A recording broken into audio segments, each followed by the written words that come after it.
Yo, yo, yo, yo, yo, yo, yo, yo. What's going on, everybody? This is the Black Manga Critic here. Welcome to the second Hunter x Hunter discussion stream. The first one was super, like the reception was great.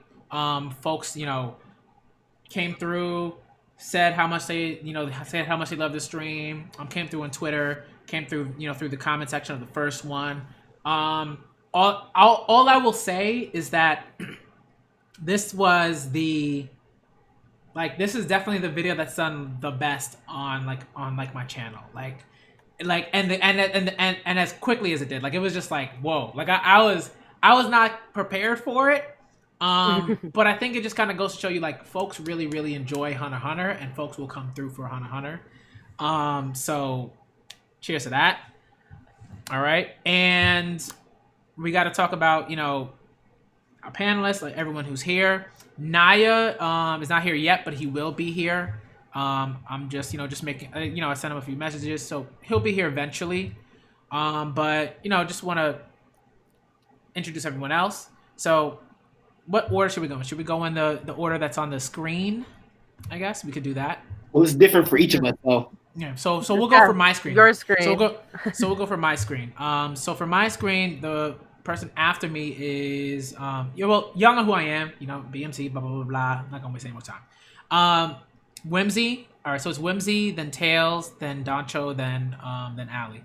So we can start with Whimsy. Sure. Hey, I'm WhimsyDearest. Just call me Whimsy, and I am an English major and a huge nerd who just likes talking about stories in all their forms, like anime or comics or manga, and I run a little nerdy YouTube channel, so check it out if you want to. Yay. Dope. Hi, I'm Tills of Color. People just call me Tills online. Don't have a YouTube channel, but I mostly do Twitter, where I post my threads, my thoughts about anime and manga, and yeah, I'm looking forward to talk about Hunter x Hunter because it's definitely one of my favorite shonen out there. Awesome. Very cool. All right. Next is Danchou. Alrighty, hello everyone, it's me, Danchou Lou Silver. Follow me at @DLilSilver on Twitter or at Danchou Hideout on Twitter. My YouTube is currently in the making. I'm working on my video right now, intro video, and getting some new equipment. I am a Hunter x Hunter stan, as you can tell from the name, Chrollo Goat. Hope you guys come by, hope us listen, or hope us hear us listen and enjoy. Let's talk about Hunter x Hunter, y'all. Thank you.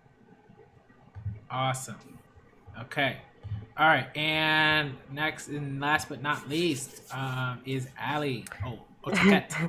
Hey guys, it's Ali at Otakette Ali. I'm not gonna force everybody to say that word over and over again. I did that to myself. I am a nerdy mom who loves talking about anime, and I started me a channel. You could check it out at Otakette Ali. You can follow me on Twitter at Otakette A. And I love talking about anime and just manga and everything. Okay. And Hunter x Hunter. I love it so much. Okay. Yo, awesome. Okay, so this time we have a few topics, but if you for the folks in the chat, shouts out to those people in the chat, shouts out to Shadi, shouts out to LeBron. I mean, I know it's not LeBron, but you shouts out to LeBron. So we have a few topics. All right, 4 topics that we're going to be talking about for a large part of the stream. But if you have topics that you'd like for us to discuss outside of the 4 topics that we that I present, then just let us know. All right. So we have. So the first one is going to be. I guess we'll start with the first one because I feel like that's something that everyone sort of will definitely want to be a part of and talk about. Which is Nen. So that's the first sort of topic.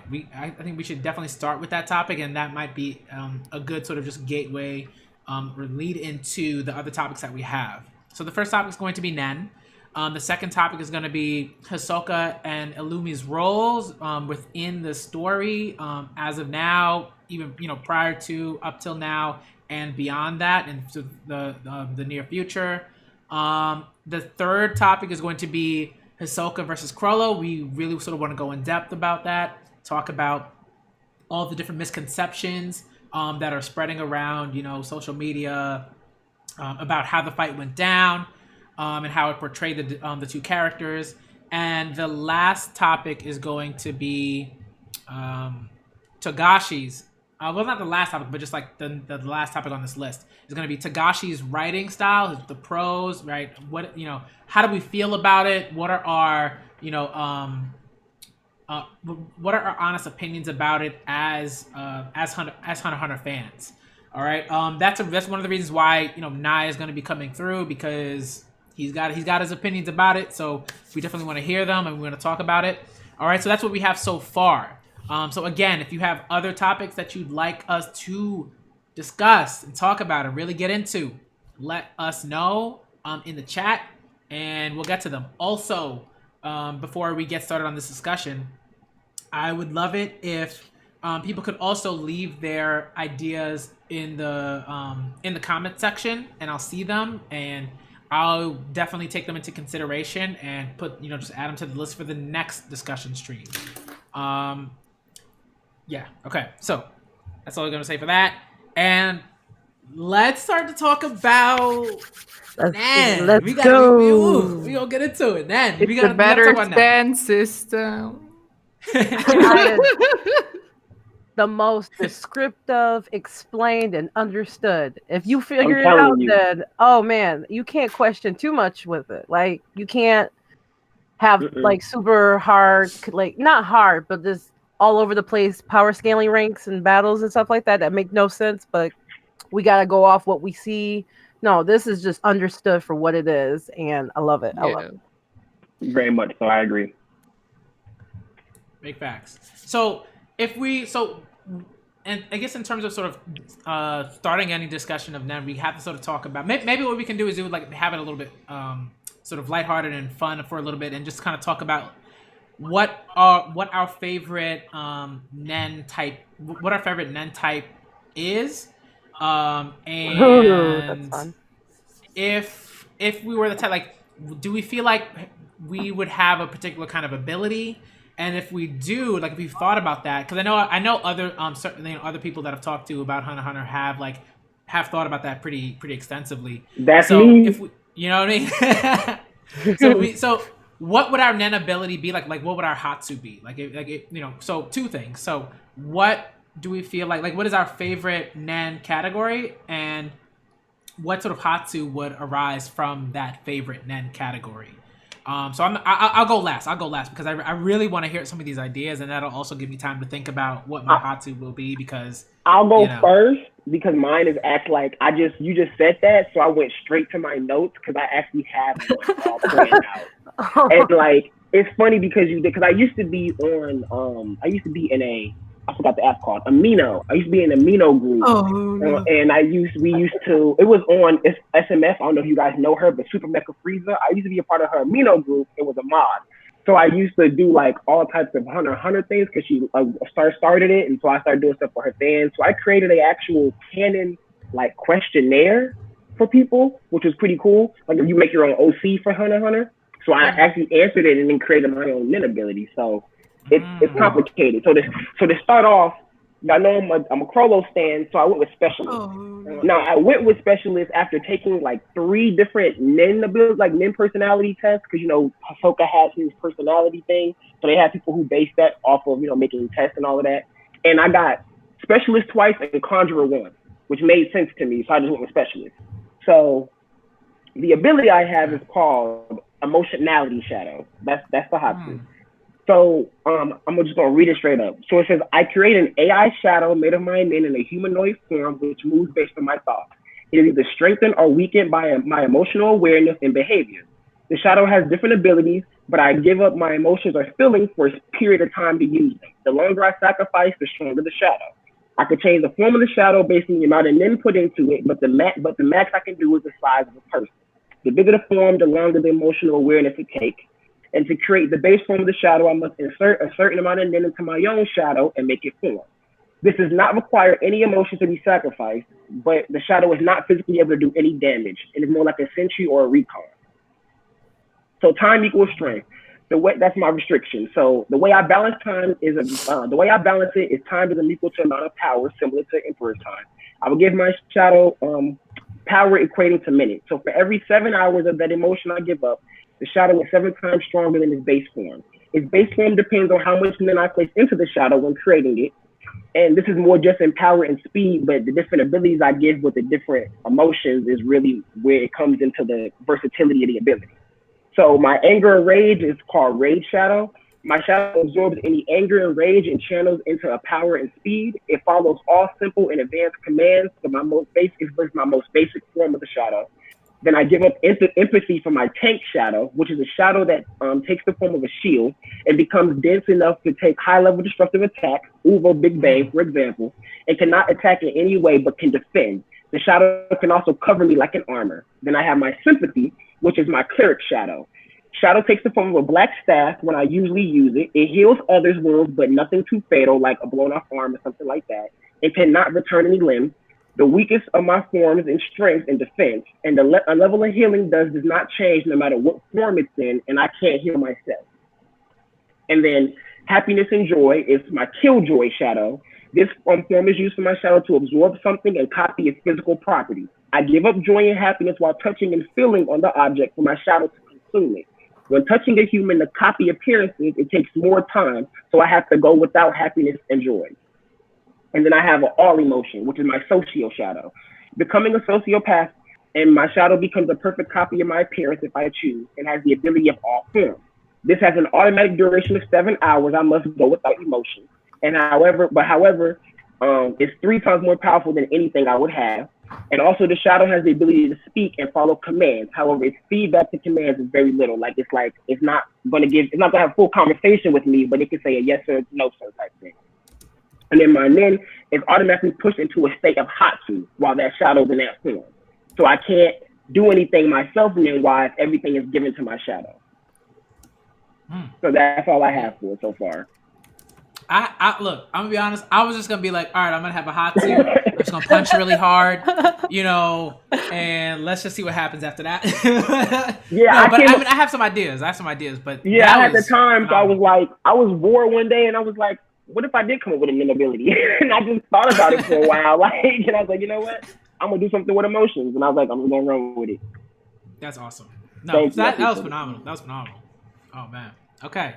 So who wants to go next? Does anyone have like any sort of ideas in terms of and you don't necessarily if you don't have, let's say, a particular idea of what your Hatsu would be, then you can just talk about what your favorite nen category is and just and stick with that.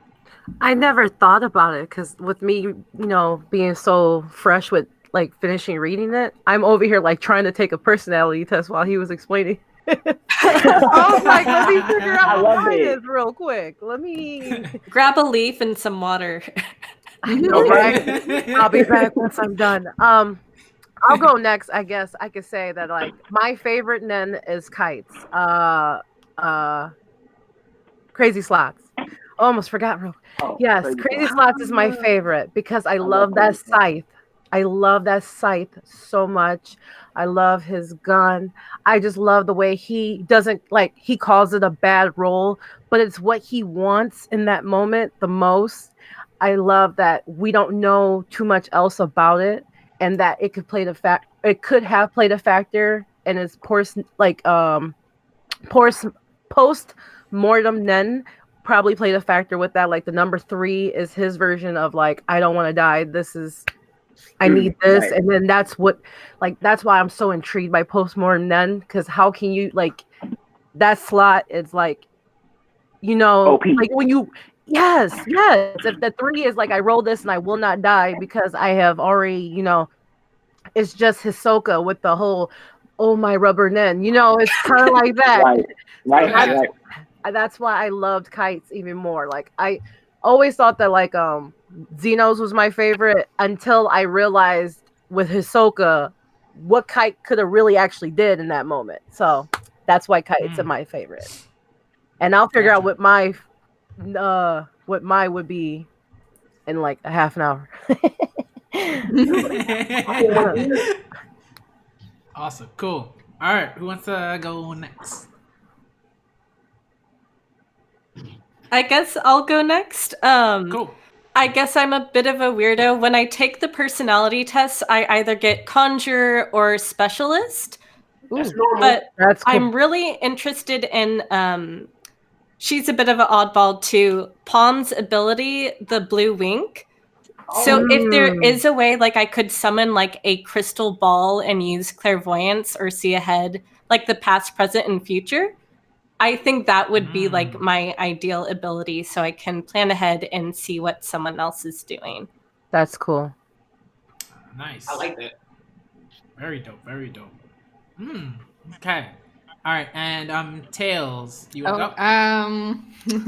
Yeah, I just had to look up the English terms, which is a bit embarrassing. No, you good. Yeah, but I would say the transmutations appear to me on a raw personal level somehow.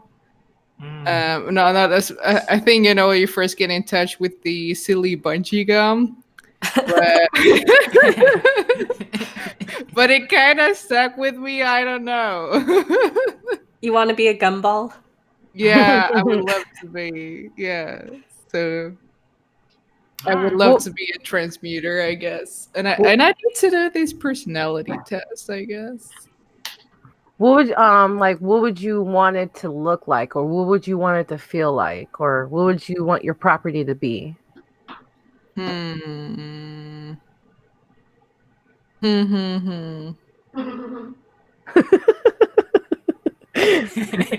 That's how I feel. Yeah, that's how I feel. I have no clue. Okay. That's dope, though. I like it. Okay.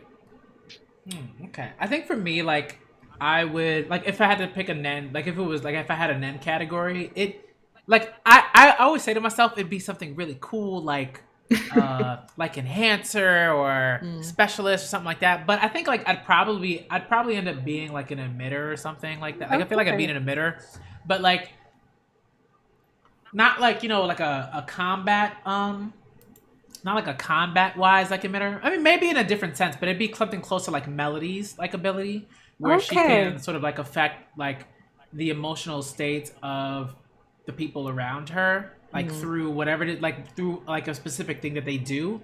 So like, I think for me, like, I guess I would have a mission, and the ability would probably be, to be able to sort of like affect people through my speaking or something like that, or like my writing or something like that, where like if I write about a particular topic, like that, like let's say like if I'm writing a particular thing or a sentence or a paragraph or whatever, depending on what I'm writing about, that will have, let's say, like a particular effect on the people within my vicinity. So I have to be really careful about where I write, when I write, and so on and so forth. And like, I think that, like, at least to me, like it'd be helpful, because let's say like if I'm teaching or something, and like let's say one of my little ones like has, like I said, like it's like throwing a tantrum, like I'd be able to like write something and that have like a soothing effect on like that person or something, depending on what I'm writing, so it's stuff like that. Like, but then like, again, like I have to be really careful about, what my conditions and restrictions, like stuff like that, like what would those be? Because I can't just go around like writing in any old place. Otherwise, like if I'm writing about, like some traumas, and stuff like that, like if I'm trying to write some poems or whatever, and I'm just in like a super public area, then it probably ain't gonna end well for, folks that might be just driving by the coffee shop that I'm sitting in or something. So it's stuff like that I, now I really want to think about it, because Danchou had this whole like, and Danchou and Whimsy just really had this very interesting sort of thought sort of process. So I really want to think about that. That's gonna be really interesting. Okay, but that's what I got. Yeah, I personally haven't really thought about this one myself, what I would want or do. So yeah, it was really interesting to hear what y'all are saying. I don't know. Yep. I just got specialist. Hey. Okay. Let's go. Charismatic, unattached, and individualistic. This is a way too mysterious aura. And I see Aluka. Hey, man, I like that. I appreciate That's cool. There was a test one time, and when I find it to you guys, I'll send it to you all. There's actually a test where they give you the ability. I'm sorry. They give you the nen type and also the character that you are most similar to from the show. Ooh, I want Okay. that. I'm gonna find that. When I find it, I'll send it to you all. It's very cool. yeah, that's gonna be fun to take. Yeah. Find out what we all are on. Yeah, I on got stream. Karapika and Chrollo, which just makes sense. So I was like, I ain't mad. They in the are same- similar. They're like No, two they're sides two of the sides same of the same coin. coin. Look at see. Mhm. Because that, I mean, Okay. Kurapika is basically what Chrollo would be once he loses, like, if he could get back anything from Right. the troupe, he would do that. Because when you think about Chrollo too, when you think about the scene where he created the troupe, sorry to go off topic, when he created the troupe, he even said that he sort of made them as like his almost like not a family, but like a family, where they're there with him so that they can go and explore the world and go find the things they want to find together. So Chrollo wanted to do that with a group of people, and he really like strongly has that. While Kurapika is that same, except the opposite, where he was like that. He had this strong connection with people, and since he lost that, now he wants to do everything on his own because he doesn't want to go through that again. So it's like, it's that weird. There's such a parallel that I just love seeing their relationship. It's such a great moment. Cool. Yep. What we can do is So Kevin in the chat talked about our So we're still talking about Nen. We're still talking about Nen, and he asked if we have any thoughts on Jing's Nen type and what it might be. Yeah. That's hard. Okay. Yeah, it should be interesting. But I know people have thoughts. Because like I think like when I can't remember which chapter was exactly like the number, but yeah, I think y'all know what chapter I'm talking about, the expedition chapter where Ging was just like, all right, I'm just gonna throw out, Leodio's like a version of Leodio's ability and just stun on folks because that's just who I am. And like that was like something I think a lot of people talked about. I remember I think a lot of y'all know Tales of Nerdia. When he'd have those streams after a chapter would come out, those live streams, and folks would like talk about what they thought about it. What do we think about Jing's Nen ability? Like, do we feel like it's a particular type? Do we feel like he's a specialist, an enhancer? What's going on there? You read Unordinary? Yeah, of course. I feel like he's John. Oh, for folks who don't read Unordinary, just read Unordinary. Read Unordinary. Yo. All right, like just read it. I just caught up. That's exactly what I think about Ging. I'm not caught up, so don't say nothing. Oh, I'm not. Okay. That's why I said it like that. All right. Real. All right. So, anyways, read Unordinary. All right. And all right. So when we talk about Jing's ability, I think Al, do you feel like he's a specialist? Like, do you feel like he has a specialist Nen type? He's definitely a specialist based off his personality. Yes. He creates his own path by his decisions, and he's not going to be influenced by others. So what he wants goes. Kind of like in P2, the way she was like, oh, I want to do this. So then her Nen did what she wanted in its own way. I think, Jing's the same way.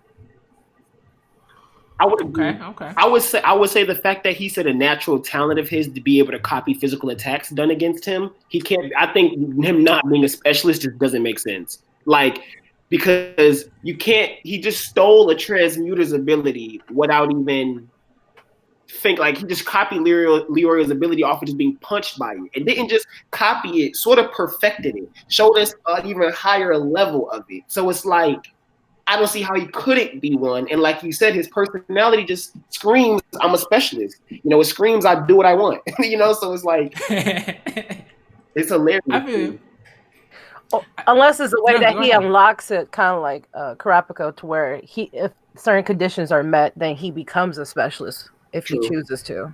True, that could be a thing. But then that would be, will he be in his, regular state? And for him to be able to go from anything else to a specialist, I would say he'd have to be either a conjurer or manipulator, because those are closer to the specialist pendulum. When you're looking at, the Nen category chart, those two are to the right and left of it.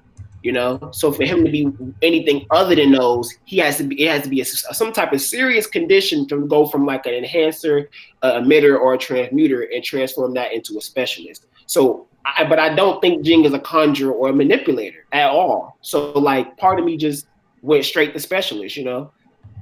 I have a weird theory that he's able to like help others succeed in their dreams, like with Kite or Razor, or like with his anthropology team. I wonder if it's like an ability that's a group ability almost, if that makes sense. Kind of like Hulkenberg's. Yeah. So it works like within a team that they together with whatever goal they want to do, he helps it actually go through. And that's why he paid the team to either, they had to take him as a number 2. Good point. That's interesting. Yeah. That is a good point. There's sort of like a symbiotic kind of relationship that stems from that, where it's I guess that makes a lot of sense. Like, I also feel like the Abram 99 in the chat said he strikes Ging strikes them as an emitter.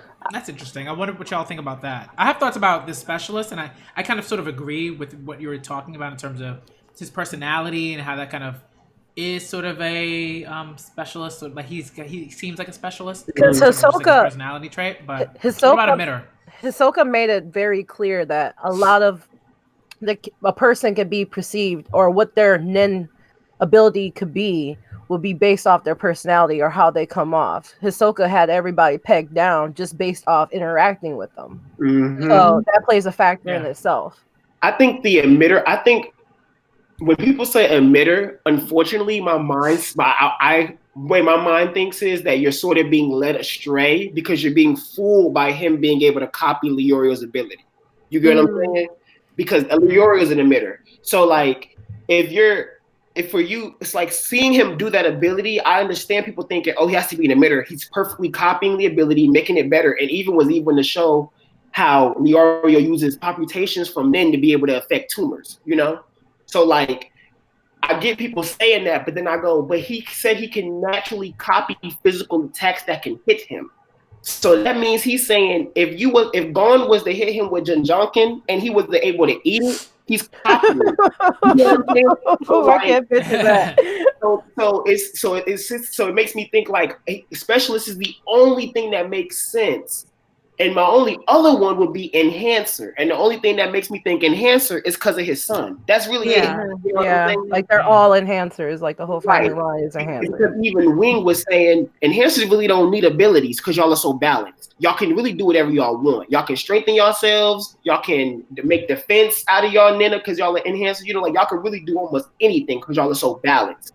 And I think that fits Jing's character as well, where he's such a balanced person. He's able to into so many different nin types, nin abilities. But then that also leans towards specialists. You know what I'm saying? So Right. Oh, I actually just had a thought. What if it's enhancer kind of like Bill's ability where he enhances the potential of others? Yeah. Would that kind of make sense? Yes, that is true. You're right.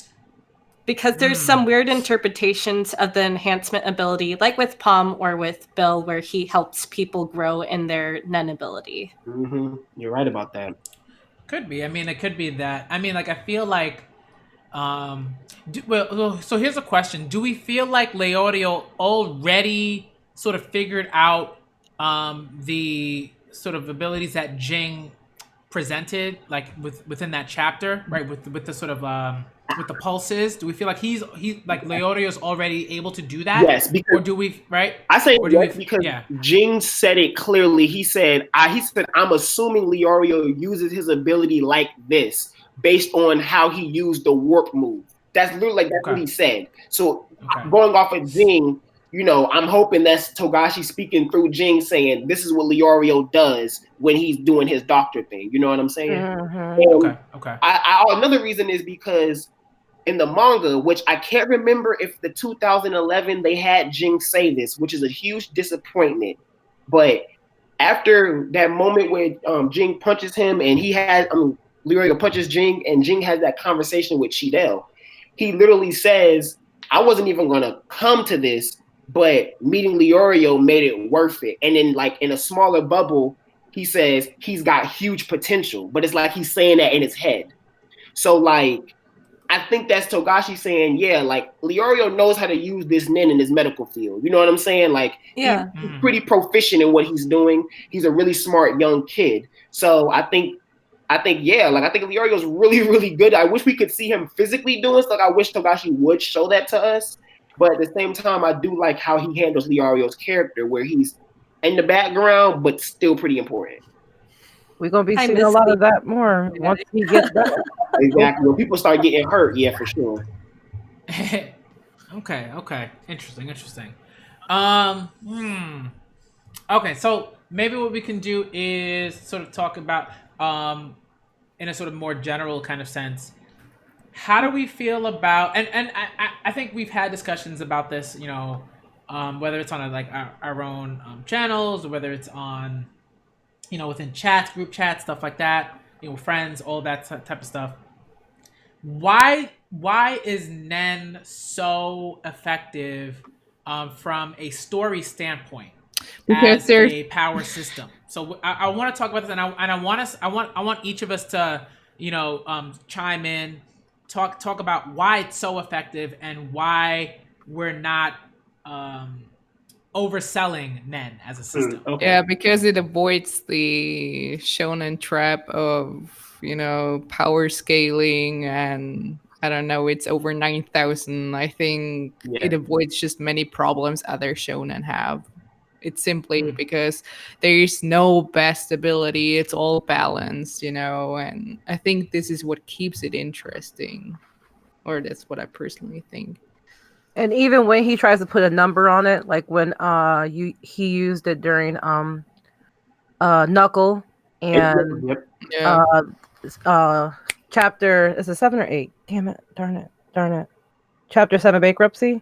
Yes. The fact that there's a number attached at all, I have still no clue what all that meant. But the fact that he tried to use a number right there, it was still within the realm of Nen, so it couldn't be like beyond. Like, it couldn't be no Dragon Ball level of power scaling. It was always still within the realm of Nen and couldn't be any more than what it was at that point. For those confused with Chapter 7 bankruptcy, quick statement on that with the numbers. Literally, is like Togashi made it to where he broke it down to basically this. And I can't say word for word because I can't, you know, I'm not great with that. But he basically said, this is the total potential aura amount that somebody can have, right? That's what Knuckle aims after when he hits you with it. And then just your actual output of your aura, which the more you output, the less of your highest potential you'll be able to tap in during a fight. So Knuckle is consistently messing with your potential and your total amount the whole time he's fighting you. That's what makes it so cool, where it's like, your power level don't mean nothing to him, because if you continuously try to raise your power level fighting him, you're doing what he wants you to do. That's why it's like he literally takes the whole over 9,000 and throws it on the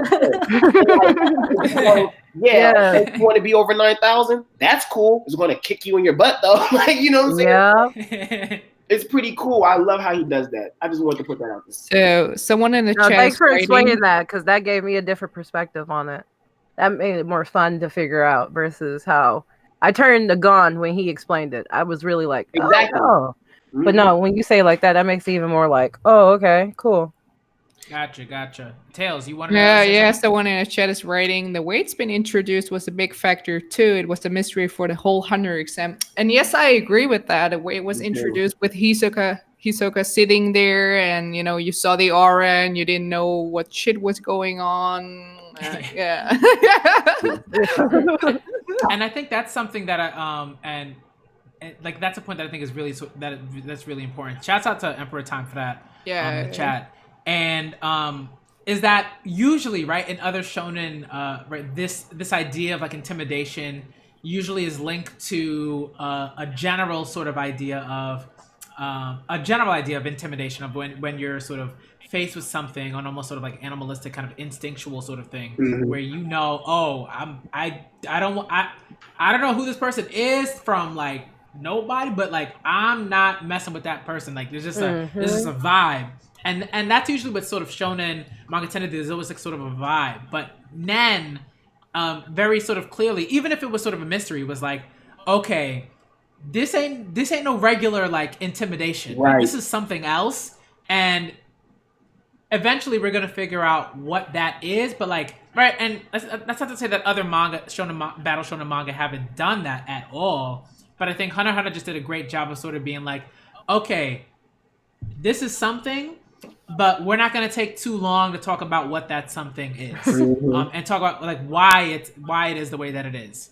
And then when Togashi does explain it, it's like, okay, that makes total sense. Like it's not just whatever, intimidation, animal instinct, whatever. And another huge thing too is that nin doesn't equal fighting. And that's the part I really love, is that when Wing is introducing it, he's like, oh yeah, the Picassos of the world, the Beethovens of the world, yeah, they had nin. You get what I'm like? Their abilities and their nin, they was put into this so this art, this something, and so it stays. Like how they were in York New, how they was able to use nin to tell what was more valuable because they knew nin users was putting their aura into the items they was creating. Like what? You get up like that whole how he's able to take something like the power system of the show, yet make it to where it is intertwined with characters' personalities, how they're going to fight, the extent of what they can do in the fight. Their, like you said, their intimidation factor, their overall potential. Like you have to sit and think. Someone like Benoit, who is who really, when you think about it, father in the grand scheme of the characters we know, could have killed Killua in any other instance we knew him before Greed Island. Think about that. You get what I'm saying? It's the awesome scales and the way he's able to make people who really aren't supposed to be that important still really powerful in the grand scheme of his verse, simply off of how nin works. I don't know anybody else who does that. I just really don't. One other thing I really like about Hunter x Hunter is like how thematically and personality-wise it ties into a character, especially with Kurapika and the Judgment Chain and just his like quest for revenge. I think the Judgment Chain thing is so perfect for his character. Yeah.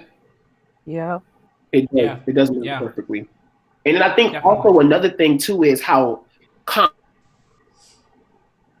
complex nin is, and I know that's a turnoff for a lot of people, but a huge thing that I think is real principles of nin, and then you can break it down into the advanced stuff. So like you have the regular 4, which is what I think Ten, Ren, Zetsu, and then Hatsu, basic 4. But then with those, you got to worry about your Ryu, Gyo, you know what I'm saying, stuff like that, because you got to be able to see people's nin if they hide it using Zetsu.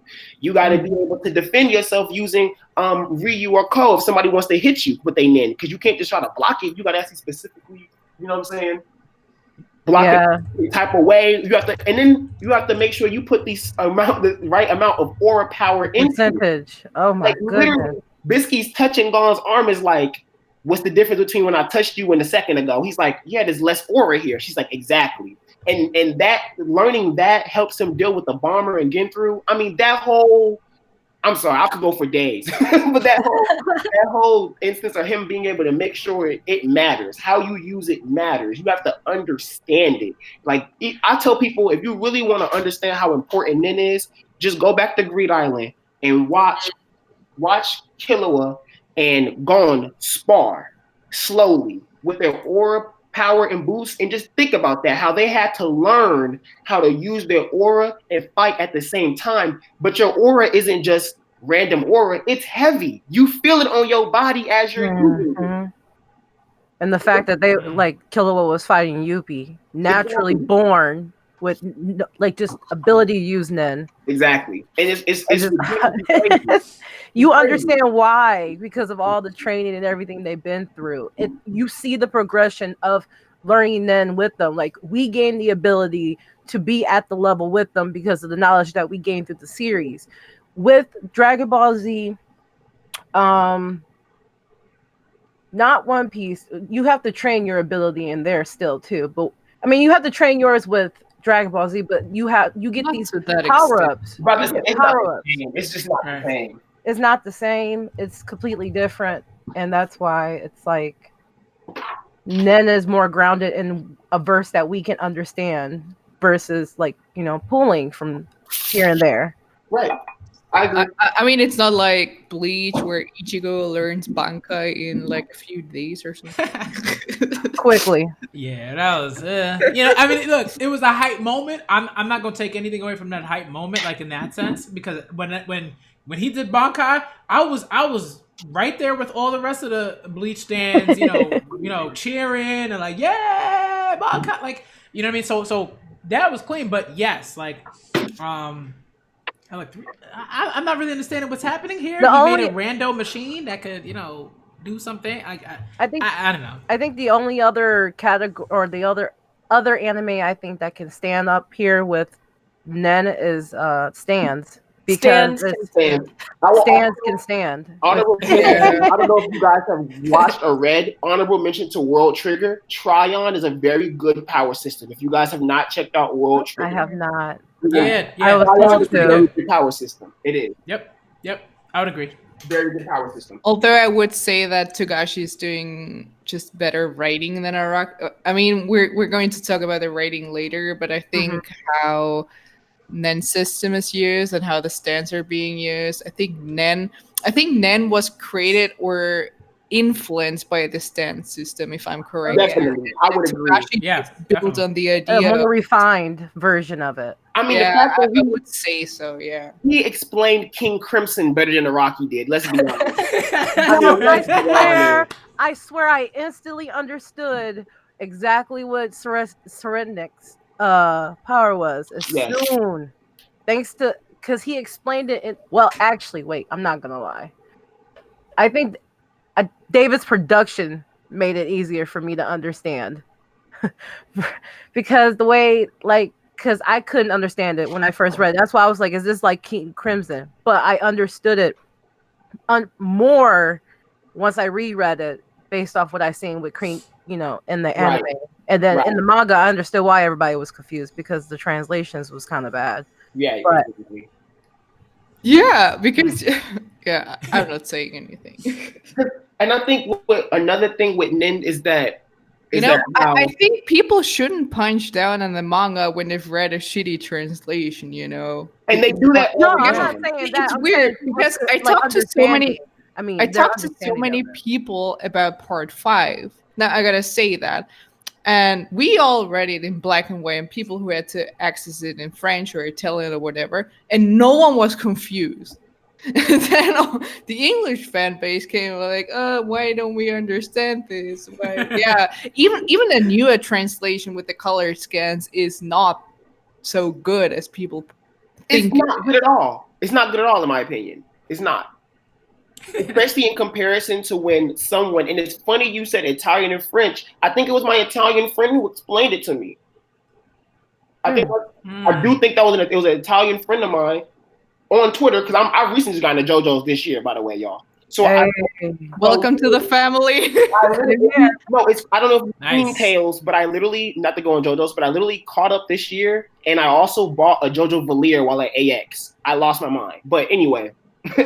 Wow. I literally, my Italian friend on Twitter, he was the one who sort of broke down King Crimson to me, and I was like, oh, okay, that's Tesse. Like that's literally what I told myself. Like that's horrendous. Okay, cool. May I ask who that Italian friend is? I don't remember because it was a while ago, and it was just like it was somebody who I asked on the TL, and it was a mutual, and they answered, and that account is now suspended. I don't know their app by heart, so I don't know.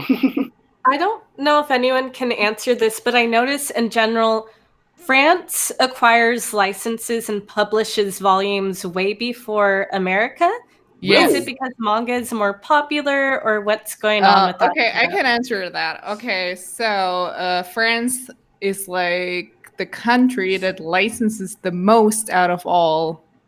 And it goes back because France has such a rich history of BD, bande dessinée, comics. And this is why they license every shit possible. Like, if you cannot get a manga, they license more than Italy, Germany, and English-speaking countries together, I think. They also do so many dubs.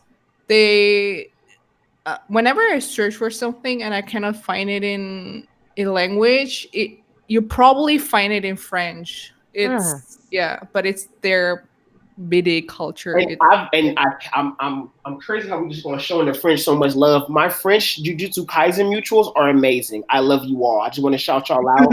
Oh, that's cool. Tommy, I love you. I hope you're listening. Tommy, you're awesome. Like my French JJK mutuals, you guys are amazing. Amir, you do amazing colors. He's the best Jujutsu Kaisen colorer, and he's French. So I love y'all. That's so cool. Oh, and FYI, and comics are really cheap. That's the what next happened? thing. Books are cheap. I believe randomly I found this on YouTube, but they have a clip of the French version of Leorio like swearing and punching Ging, and it is fabulous hearing actually Hunter in French with Leorio. DM me that, please. Thank you. I'm gonna hear it now.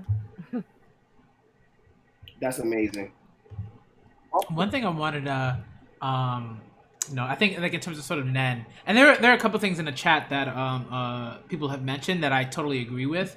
I think maybe that's sort of where I definitely want to get to. A lot of people have talked about the characterization, but we won't get to that right now because I want to say Whimsy's kind of like got into that a bit with the the judgment chain and Kurapika's ability and sort of what that represents. But I think one thing that's really great about Nen, and this also ties into the stuff that we've been talking about in terms of like the way that Nen is utilized like physically, is that Togashi's done this brilliant thing where he's like, okay, so yes, like we know that like pretty much anybody could use Nen if they work at it and they try and like because everyone has aura, everyone has that energy, and the way that Kurapika was just like he was like. There's no ifs, ands, or buts about it. Kurapika was screwed pretty like almost from the get-go, right? He was like, man, like I'm kind of way in over my head right now. Like I gotta figure out some way to level the playing field. So he's literally just like, all right, I'm gonna try to teach Nen to as many people as possible and as many different factions as possible so that everybody can be on some level and so that like this just mess can sort of come from that and like at the very least like I can survive and like the person that the prince that Prince Wobble can survive and Queen Oito can survive and like all these things. So very, very interesting for that, right? Where it's not just that it's not about who is the strongest, but it's like even folks who are beginners at utilizing Nen become so crucial to the story. I love that, right? And like with other battle shonen manga, it's always like, well, once we hit this particular point, this plateau, once we hit this particular, well, not plateau, but like this particular level, it's like, like with, and we could look at like a Dragon Ball, we could look at a lot of other battle shonen, but like Dragon Ball and Dragon Ball Z in particular, like we can look at that and say, well, I mean, Krillin, sorry Krillin, sorry Tien, sorry Yamcha, like sorry Chaozu. It's not really, you're not really relevant right now. Like you're just not strong enough. Right. Like there's just no way for Toriyama to to insert them into the story in a sort of meaningful in a very meaningful way without just like scrapping so many things that he's already implemented and sort of starting over. And like Togashi's just like, yo, these folks just learned Nen, but they are extremely crucial to what's going on in the Succession War, and I love that. I think that's just great. It's interesting to see how much Kurapika is upsetting the power and social balance in the ship right now, because I believe it was all the Lower Queen's children who are like being picked off one by one. Yep. And now he leveled the playing field. So he's kind of like a socialist, like you get Nen, you get Nen, you get Nen. Because nobody can see anything that's happening to them, to everybody can see what's going on. The moment Kurapika grabbed it, he wasn't even thinking. He went right to the phone and said, Nen beasts are on the ship. And everybody heard him, and everybody's like, what's a Nen beast? He wasn't even thinking. He just said, and so he literally shifted everything in that one moment, just from now awakening all of these people to something that is a secret in society. You get what I'm saying? It's wow. Yep.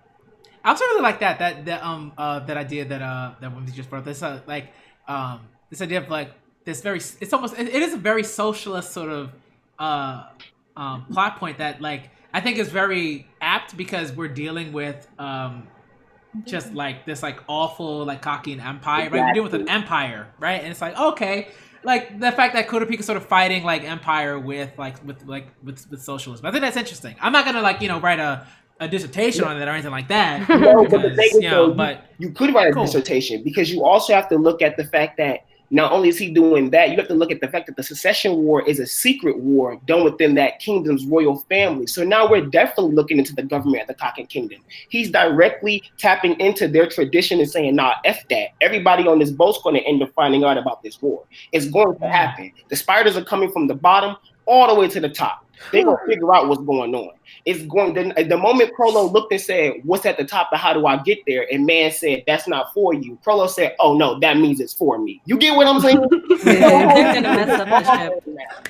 It's a whole different ball game now. So like, literally, it's about to turn into the definition of the Kaken Kingdom, whatever that may be. I feel like everything on that boat's going to turn into one thing somehow because we're not surviving unless we work together. If we're going to continue moving from here on, if Togashi's going to even give us the Dark Continent, I'm hard pressed to say we might not necessarily get it, but who knows? Because this is war in itself. They're not even taking the people on this boat to the actual Dark Continent yet.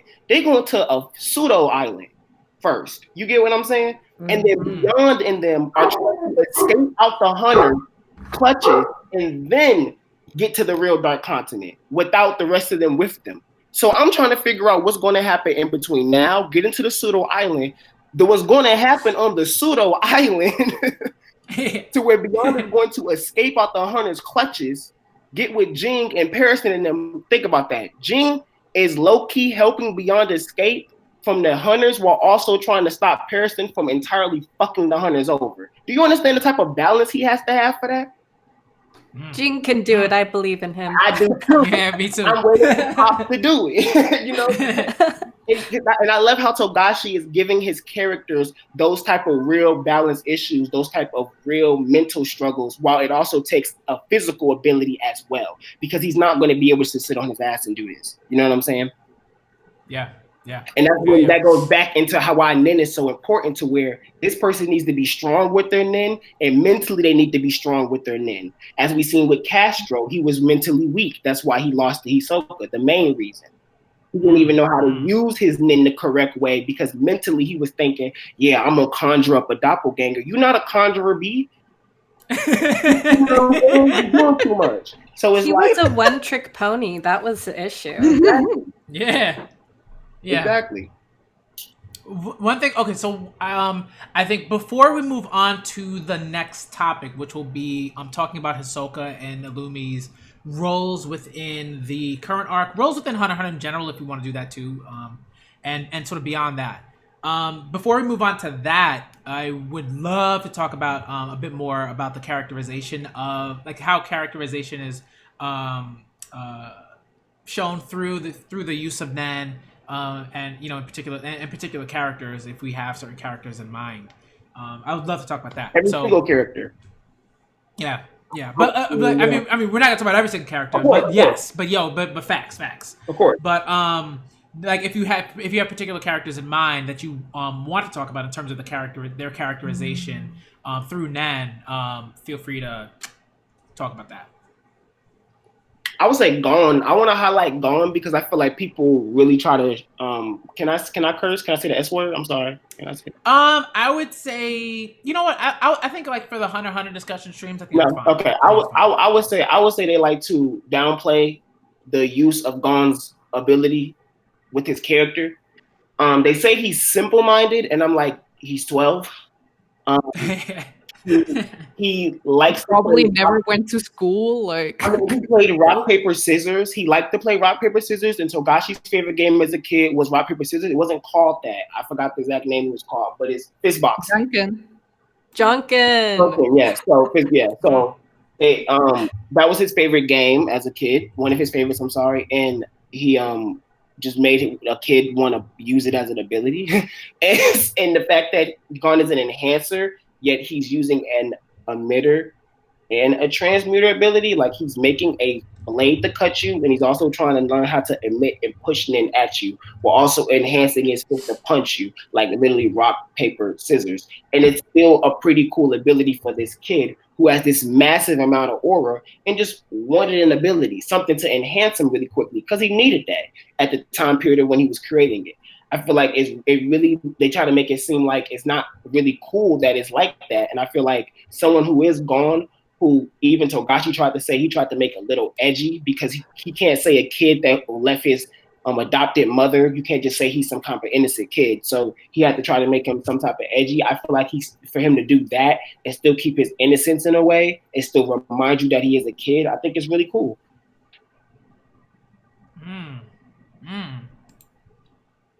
Nice. Does anyone I feel like yeah. Does anyone have another character that they'd like to talk about, or do we want to sort of continue sort of talking about Gon and his characterization through Nen and that sort of stuff and that? I could go on forever about Chrollo's ability. I didn't want to do it. I didn't want to do it. I think we're going to do that later because we're going to talk about. That's why I was like, oh, sure. Okay, we can save it then. Yeah. Okay, cool. All right, so we'll save Hisoka and Chrollo for later. Or maybe like Illumi, I was going to save Illumi as well, because so we'll do that. I think we can definitely. I mean, a few people have. In the chat have mentioned two characters that I think are awesome. Kurapika is one. Yep.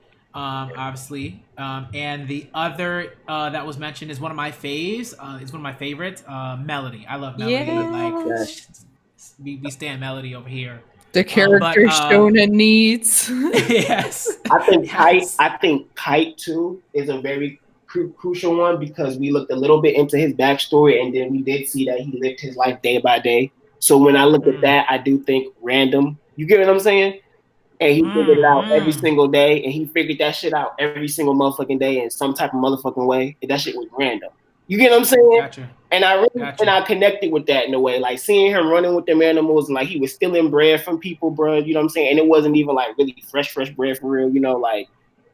It just different. You know what I'm saying? So I really was like, nah, that's cool. Like Crazy Slider, he complains like, okay.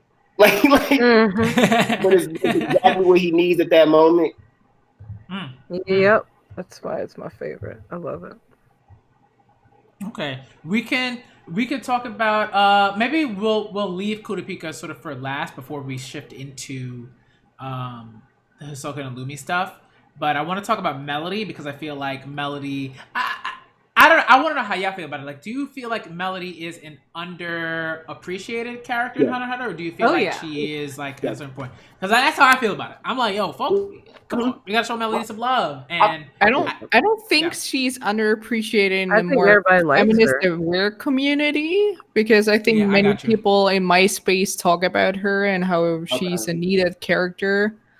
But maybe the overall mainstream overlooks her. I'm not too sure about that, because I feel in my bubble she's highly appreciated. I've seen people put her before I even once I got to the arc and I was rereading, like rewatching certain videos and stuff. I see people talk about Melody and like put respect on Melody's name and stuff like that. And this is years ago and stuff. So. I feel like people like Melody. I feel like I get upset because I agree with the standpoint of people do appreciate her and my niche of fans. But when I like speak to the overall group, because I do speak a lot to the overall group on Twitter, like I feel like Melody's name is left out of the conversation. And when I bring up Melody, even if I'm talking to anime onlys, because I would like to still talk to anime onlys. Like I don't try to force on people's necks to go read Hunter x Hunter, because I understand that it's not for everybody. I have finally accepted it once I started talking to the mainstream. I said I have to accept that. But when it comes to anime onlys, like they do sort of leave Melody's name out of it, and they do think that she's just like, the random character just to like make Kurapika feel better. And I'm like, no, that's not her character standpoint, even if you take away her helping Kurapika. Like even if you just take away her doing her thing, like she's still Melody. You know what I'm saying? So it's like, I see both ends of it, unfortunately. I gotcha. I think Melody is someone who like is a character that was definitely influential, like in terms of just just kind of thinking about like how like the types of characters that I appreciate and that I gravitate towards, and sort of like influence, like just like I get like who I am as a person. So when I thought about the Hatsu and like what would my Hatsu be, I almost immediately thought of Melody's Hatsu, like and her ability, because I'm like, that's something like I feel like Melody is like the type of person who is just has like a very sort of like she's like just a nice person, and loves music and loves something with so much with such passion that like it clearly and she wasn't expecting that, right? Like she wasn't looking for a particular like piece, like For the Devil, like sonata, like she wasn't looking for that to like because she wanted to be harm herself or anything like that. She was just like, I wanted to hear this piece that is supposedly amazing and that sort of thing. And I feel like Melody, even though she's gone through that, right, she said, okay, like now it's not that I want to find these other pieces for myself so much as it's like I want to find these other pieces because I want to help others, in a sense that I don't want those people to go through the same thing that I went through or worse. So I think that's just great. Like she's just such an awesome character, and she's constantly trying to help folks. I love that. I love that so much. Like I love characters that want to help other people. And it's just like, that's just who they are. They want to help other people. There's no, Melody's not like, okay, I'm going to go get some money and, run a company. Like, no, she's just trying to help folks. And I love that. I have to say one thing about that.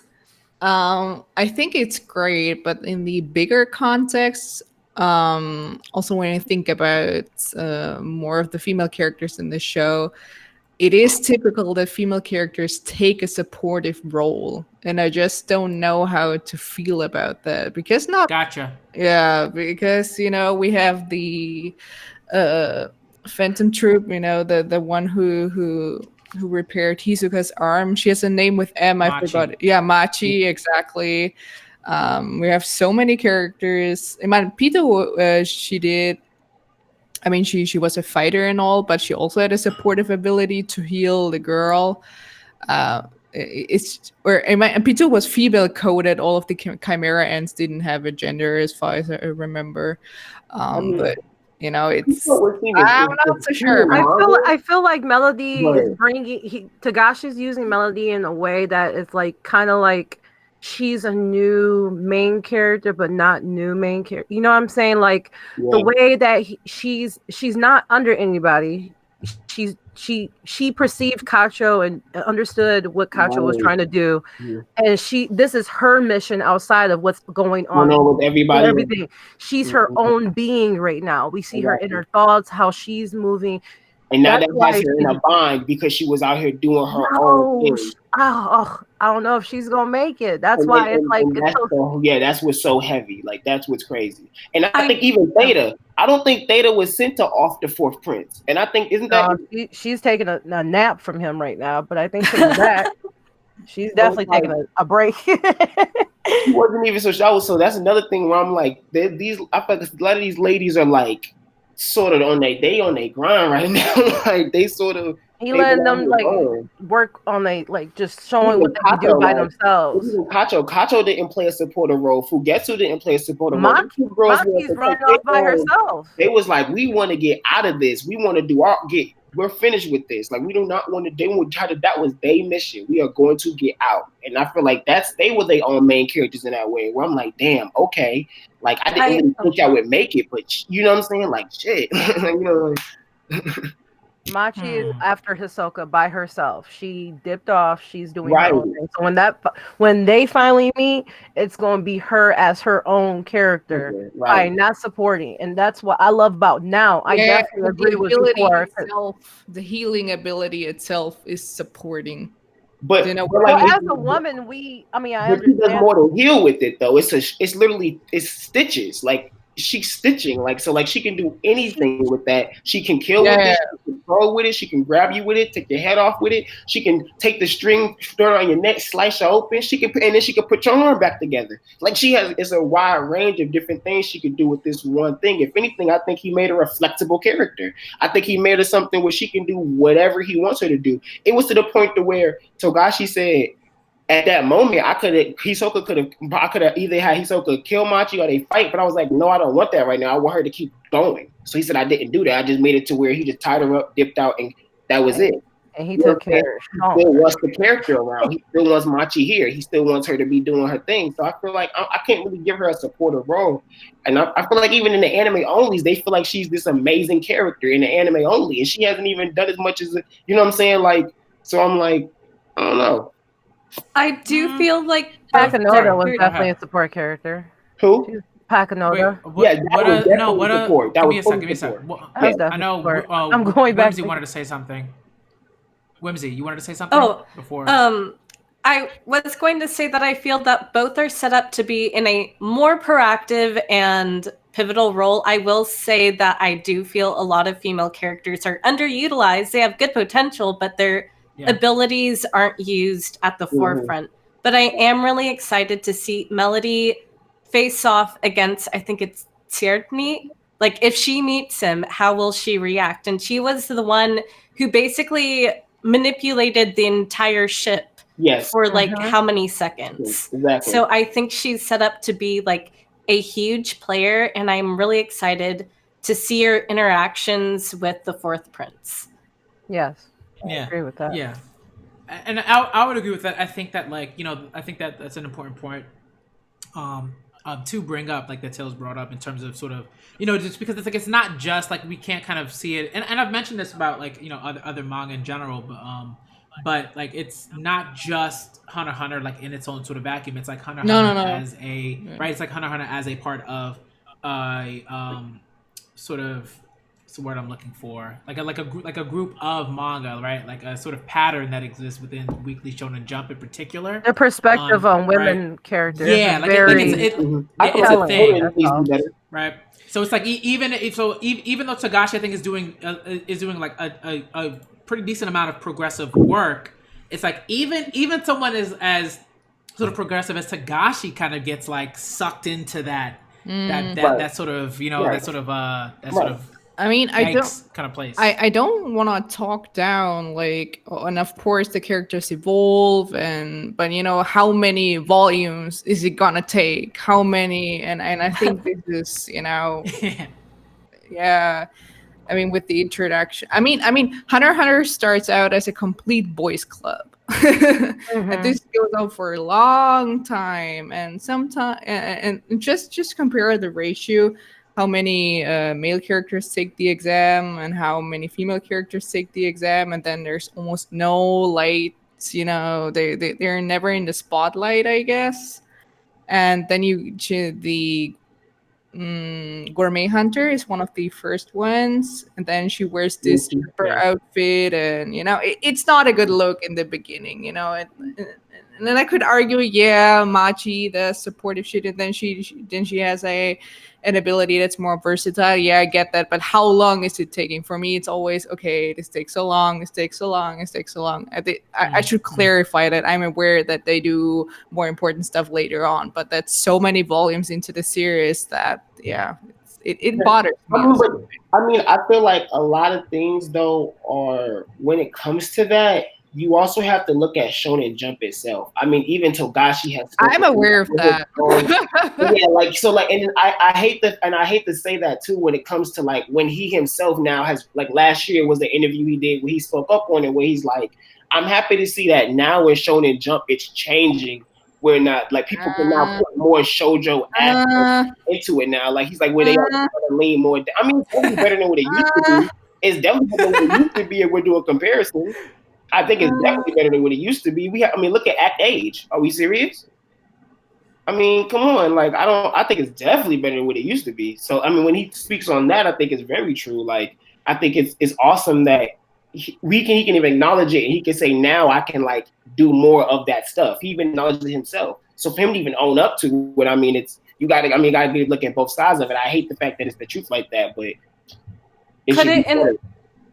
could it in part be editorial issues in Shonen Jump, like recommendations and stuff? Definitely. There are still almost no women working at Jump. There's still, you know, and when people, I don't know, I've read so much Jump, and I've tried to do timelines. Okay, what were the game changer manga when it's things starting to change. And I think for every 2 steps or for every 1 step we take forward, we go 10 steps back sometimes. Because I don't know, Jump just released fucking hentai porn in there. Yeah, like, that was really weird. Of an underage character or who looked like a teenager. And I mean, things are not going so. Jump is doing not so much better. And I mean, their editorial just released a review part that women don't really understand the hearts of young boys and shouldn't work there and stuff. I mean, people live in an illusion when they think Jump is doing so much better. Maybe some people feel that it's getting so much better, but if you do the statistics and when you look at it, you see it's definitely not. And I think the bar is just so low because when you compare it to some shoujo manga that were written, I don't know, 20 or more years ago, they did stuff that was 1,000 times better than what Jump is doing nowadays. I mean, And yeah, I mean, Togashi's not the first one. No. I mean, Togashi is not the first one doing this discussion. Hirohiko Araki did this discussion 20 years ago. Exactly. But I mean, exactly. But for you, but the thing is, though, my point is making is that we can't act like he hasn't acknowledged it. That's my only point that I'm making. Like, if you sit here and we try to act like Togashi himself isn't somebody who used to, I mean, let's look at Yu Yu Hakusho. Wait, I cannot believe I forgot my man's name. My mind just went blank. But where's my man? Wow, what is his name? I forgot his name. With the split personalities, I entirely forgot my man's name. Susui. Wait. Sensui. Something. Sensui from Yu Yu Hakusho. We look at Sensui in the relationship with the other guy. We like that was. It's Suki. Clearly, yes, it was we clearly is. You know, that was clearly intentional. Like that, their relationship. So it's like, I mean, I feel like so many things have been. He's not the type of person where he's like, okay, he's not the type of like he doesn't care about women, doesn't care about progression, and I'm glad that he's admitting to it. He's like, I'm glad there's different aspects trying to be pushed in and pushed forward. I feel like there is that image of like, because I feel like there was a time period where even you look at One Piece where it's like, okay, there's nothing but men doing everything going on. Like, you get what I'm saying? Like everything. Like, so it's even in Yuyasha, I feel like there's periods where men were doing everything going on. Like, and then so it's like, I feel like now things are changing where you can get Machi doing what she's doing. You can get Melody doing what she's doing. You had Pakunoda, who even had a supporting role, still has some type of degree where you were like, oh my God, this character is beyond almost any other character we've seen yet in the show based on just her drive, based on what she believes, based on what she feels like is above all else, even though she is a supporting role. And I know some people are disappointed with that. I still feel like she was beautifully used, beautifully utilized in the story. And I appreciated her. I think in part. Oh, go ahead. Sorry, go ahead, Whimsy. Sorry. I think in part it's because the core 4 characters, they're all guys, so they are going to get the most time, the most character development.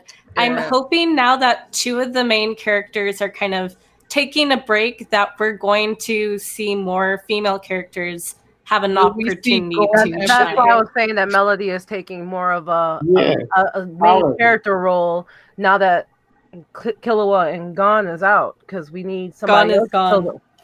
We need to fill need somebody. Well, I feel like Ging is now the main character. I don't know why I feel like that too. I feel like that's not. It's weird because it's just moving from one freaks to another. I feel like that's what it is. I don't know why I feel that way. I feel like there's not enough concrete evidence for that, but I just feel like that. It's weird. We're not so far removed from Gon yet to actually like be, solid in that precise, like that's the goal that Togashi's going with, that Gon is going to fall back until we get back from Dark Continent. Gon is gone.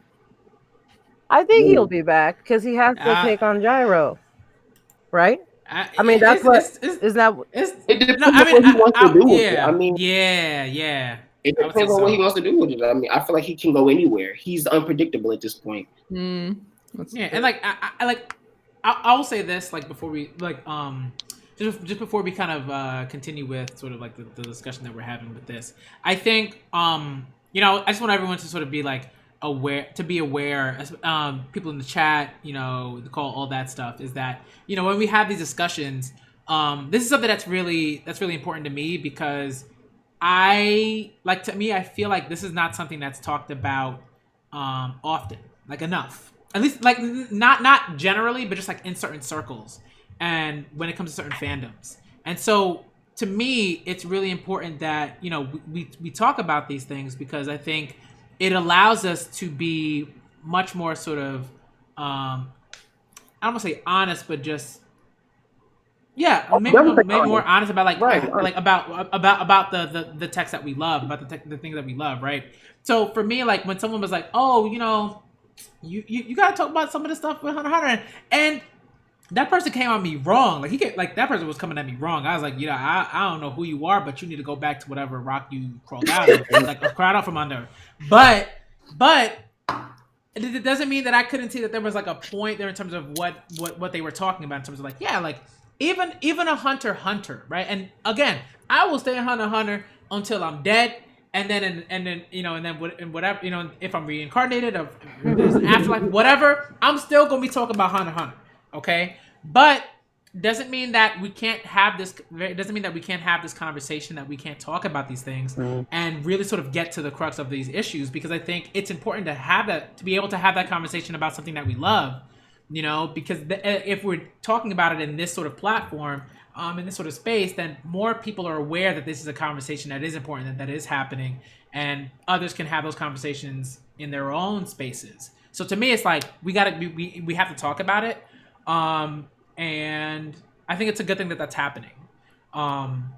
So that's all I'm gonna say about that. And 50% of Shonen Jump's audience is female, so let's throw that. Facts. BX. All right. So it's like stuff like this is important. We have to talk about it. We have to sort of be, I think, realistic about. Again, even a Tagashi. Like even a Tagashi is like, okay, I'm gonna do these progressive things, but there's like this just whoosh, like just there's just a whole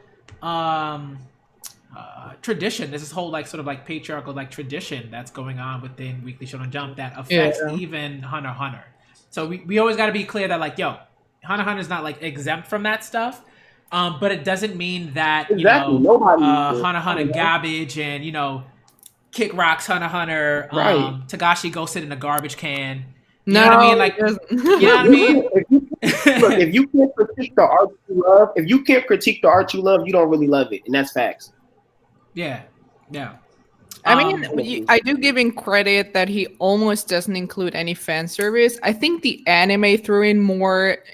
I remember during the Hunter exam that Netero was peeping at the gourmet hunter's breast that was not in a manga. I checked before coming on the stream. Stuff like that. It's not like that at all. It's really not much fan service in Hunter x Hunter at all. Yeah. Hisoka, it's really his looks great. Hey, that's my kind of fan service. There's Hisoka man service, but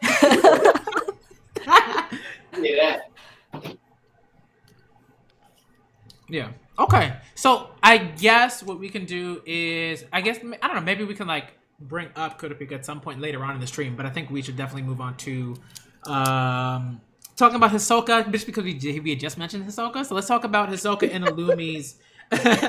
All right. That is, and like, look, Hisoka's like my problematic bae. Like, Hisoka is very much so my problematic bae. I think a decent number of people have one, if like like a fictional like character or whatever. But like Hisoka is my problematic bae. Like I love him. He is hot. Okay. Yeah. Especially chairman election arc. Hisoka is I can't. Just it's precious. All right.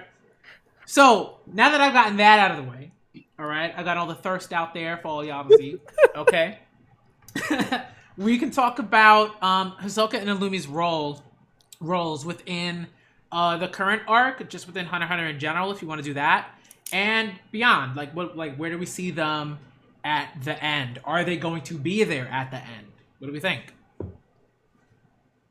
I love Hisoka and Illumi's relationship together. From the first season, they were like conniving together. So, and especially in the chairman election arc and in the York New arc. So I have a feeling that Illumi might be kind of a mole, and that he might betray the Phantom Troupe later and give away their locations. So I feel like I don't trust him, and he's kind of a double agent, I feel like. Hisoka paid him to be there, so we only know that Hisoka paid him to kill him. Supposedly, we don't know other than that. It could be more, like you said.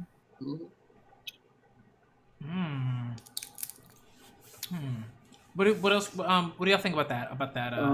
Illumi's role. I honestly, personally, I'm gonna speak on a personal level. I feel like if Illumi and Hisoka don't fight, I would be quite disappointed because I feel like it'd be really awesome if Hisoka went like grade S. No, let me rephrase that.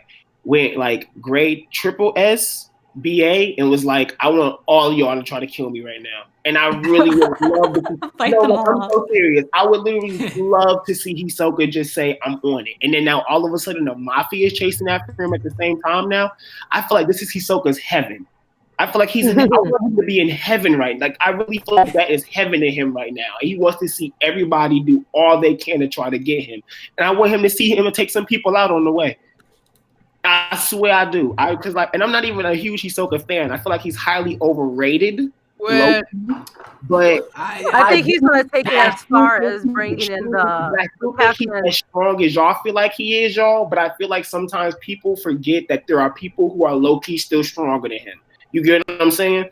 And like I feel like, but still in this moment, in this environment that he's in, this is his playing field, and he's going to be able to do some things. You get what I'm saying? But I don't think he's coming out on.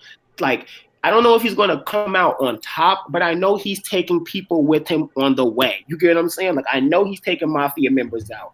Some fan of Troupe members might go out. But I don't think he's taking Chrollo out. I don't think he's taking Phaeton out and, like, stuff along those lines. I think he might get with Kurapika. But I do think him and Illumi are going to fight. Like, I would really love to see that actual interaction between the two of them. Like, I would love to see it. And I do want to see him versus Machi, but I would rather see him versus Illumi and that be like that final fight type thing. You know what I mean? Like, because just the interaction of him saying he paid me to kill him. But if one of you guys kill him first, I keep the money, something like that. I forgot what exactly how he said it. I just love that whole interaction, how he explained it. It just was really cool to me. And I really would like it to be real, you know? Does anyone remember the Twitter going crazy because there was some drama, like Hisoka and Illumi got married or something? They had rings. That's like their form of Nen contract. Yeah. That was really a thing. Yeah, that was a huge thing, and folks are like, "Yo, please let this be a thing." I was one of those folks. I was like, "Please let this be a thing." Like, I was really hilarious, bro. I was like, "Let's do it." Let's go. That's what we on. Let's do it. Let's go.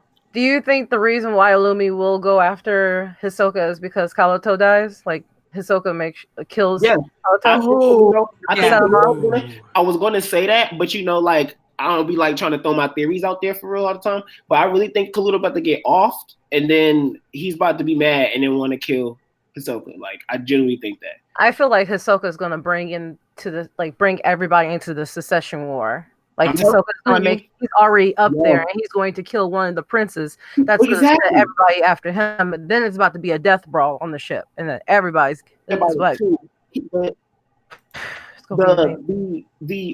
the illegitimate princess / mafia, they're trying to capture Hisoka to try to leverage the spiders to do their bidding. How do you think that's going to work? So if you guys think you're going to find him first, and then he is involved in Secession War, that means everything is going left. And we already know that one princess, illegitimate princess, I forgot her name, I'm sorry, with the scratches on her face, like all of them do. But we already know she's already messing with him. She already sending her people to try to go kill princes, giving them points if they do. You know what I'm saying? With everything that they do. So it's like, it's awesome. Oh, and while we're kind of on the topic, do you have an idea about who or where Hisoka might be? I have a suspicion that is it Veralante or Veralante guy with the weird nose, and he makes like the bathroom and jokes and has like the little hearts in his dialogue. I believe he's a bodyguard with Bisky, and he's kind of friendly with Kurapika. Yeah, Mm. I do That know. would be so funny. I need to go look at it again. I hope it's him. Okay, did anybody figure out? We didn't figure out yet what Togashi meant when he said spoiler warning, right? With the lips. You know what I'm talking about, right? Oh my God, y'all! Please, Where? In the big, it just recently came out too. I think it was the beginning of chapter. I think it's the beginning of volume 36. I'm going to my digital volume right now. Give me 1 second. Okay. Hold on. Is that the one with the Phantom Troupe cover, or? Yeah, it is. That's the most Yes. recent one. Okay. Yeah.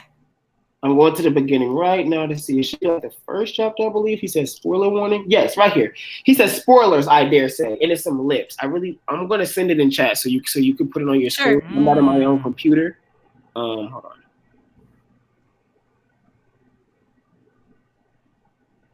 Because remember that happened when that chapter came out, and nobody's figured it out yet, I don't think. So I've been looking, but I still haven't really peeked. Yeah, because I feel like what you think. yeah, because I know people have talked about. Have talked about thinking that whatchamacallit. Pretty. I don't know why it's not. Can you describe? Oh, that's interesting. Yes, so that's what I've been looking out Hold for on. recently, y'all, and I'm just still stumped. I'm hoping it's Hisoka related, because I feel like that's Hisoka related. But that's it. Like I'm gonna be rereading and looking at all lips. Yeah. Someone's getting action? No. Shotty said, "Shotty to your body." One said, "Texture surprise on a guard's face."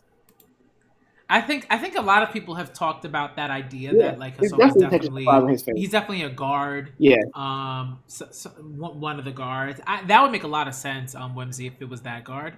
I think that makes a lot of sense, and I feel like it's also useful because it's like, okay, well, if it's definitely that guard, then it's gonna I think we already assumed that it was gonna be a while before. At this point, that we've sort of assumed that it's going to be a while before the Phantom Troupe sort of interacts with Hisoka at all, because they're dealing with so many things at the moment, just trying to get through, they're just trying to move up floors. Mm-hmm. But I think that would be cool because it's like as they're just like running around trying to figure out, how to get to him, Hisoka's just kind of chilling, doing his thing on the upper floor, on the top floor, just like watching all the chaos over there sort of ensue, and the Phantom Troupe was just like, oh my god, like, oh my goodness, like we have to go through so much, like, I don't know. Do you No, go ahead. Sorry, Whimsy. Oh, do you think that Hisoka is going to be the one to leak the information about the Phantom Troupe to Kurapika, or do you think Kurapika is going to see the Phantom Troupe members himself first? Hisoka's gonna tell him because he wants that pleasure. It sounds like just like him, like, hey, by the way, Chrollo's here. Send him a selfie with Chrollo in the background.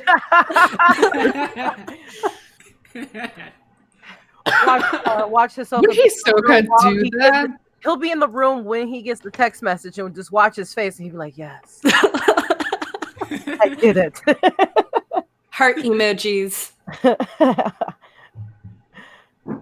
And I feel like that makes a lot of sense because I don't think Togashi is someone who would right, like Wonka Blanca Flame in the chat was sort of talking about, it's kind of boring, but it might be it. Like, but I think that's good because if it was anything else, like Hisoka would have to pull like some absurd level, like, new ability to figure out a way to like hide himself from everybody else. And I don't know, like, I mean, like at once I could understand like wanting to see him with that, like, with such an absurd ability, but at the same time I'm like, you know what, I kind of like this, like I like sort of if it's a guard and Hisoka's like, posing as a guard, then I like that because it allows us to sort of, be like, okay, like, all this stuff is happening around him and he's just like uninterested. He's just like, whatever. I just want folks. I just want folks to come at me. and I think it's better this way. Like it's less absurd in this way. Right, I agree with that. Yeah, That's why I sort of like the idea. That's why it's funny how the idea of Illumi being a mole and Illumi not being a mole, it could be either way. That's what's so awesome about it. Like it makes sense either way. Like he could really be one or he's not one. Like, and no matter how it happens, it's still going to be crazily interesting. You know what I'm saying? It's still going to be like, what the heck? So I just love it. Mm-hmm. I have two theories. One, either Hisoka used texture surprise on himself to change his appearance, so he might be still like around the same height, or Illumi could have reconstructed his face with his pins, because we've seen Illumi change his appearance, and Illumi did disguise himself as Hisoka before in the Phantom Troupe. So Illumi could be Hisoka, actually. That That would be wild. He's just walking around like, yeah, man, they look at me, but I'm right here. Hanging with the guys. There's so much he could be doing right now. That's why I love Hisoka. He's so silly. Yeah. He's a wild card. He's awesome. Like, here's a question for y'all. Do you in a fight with Illumi versus Hisoka, who do you think will win? Illumi. Illumi, thank you. Ooh, Tails. Tails so cultured. Oh my. Oh my God. Lord, I love it. I say Illumi too, but I'm not sure how the battle will go, but only because of the reaction that he got when Illumi tried, or when Hisoka tried him, and Illumi was like, "I dare you to touch my brother." I mean, even in the lecture arc when he felt that his bloodlust, he was like, "Whoa, who that?" Until he said, "Oh, it's Illumi." I said, "Yo, buddy. I'm sorry." I feel that's interesting. No, go ahead. Sorry. Oh, I'd feel like we'd get a Heaven's Arena Part 2 where he'd just have like everyone on the ship dogpile on Hisoka. He's like, it worked once, it'll probably work again. Is that probably why we may not get a fight between Illumi and Hisoka? Only because we've seen it before? Yeah. Not really. We haven't really seen it Illumi. Otakette would be like, this would just be Illumi doing what Chrollo did. Yeah, like I mean, I guess you could say that with the people on the boat. You could say that. Oh no! I need to see hand to hand. Okay, can we get hand to hand? You could do hand to hand. I think hand to hand with Hisoka would be with Illumi and Hisoka would be more so how that fight would go though. Illumi mad might be more hand to hand. Like I ain't using no puppets right now. Because I really don't want to re-see Chrollo and Hisoka fight, bro. Like I'm trying to see. You know what I'm saying? That's why it's out man. Like I'm over it. And I would say Illumi in some ways, I would say Illumi is more dangerous, but I think like in terms of the people, yes, like right, like in terms of like what Hisoka has to be aware of and how careful he has to be to almost kind of like avoid a fist fight, because like Illumi doesn't just have like one needle.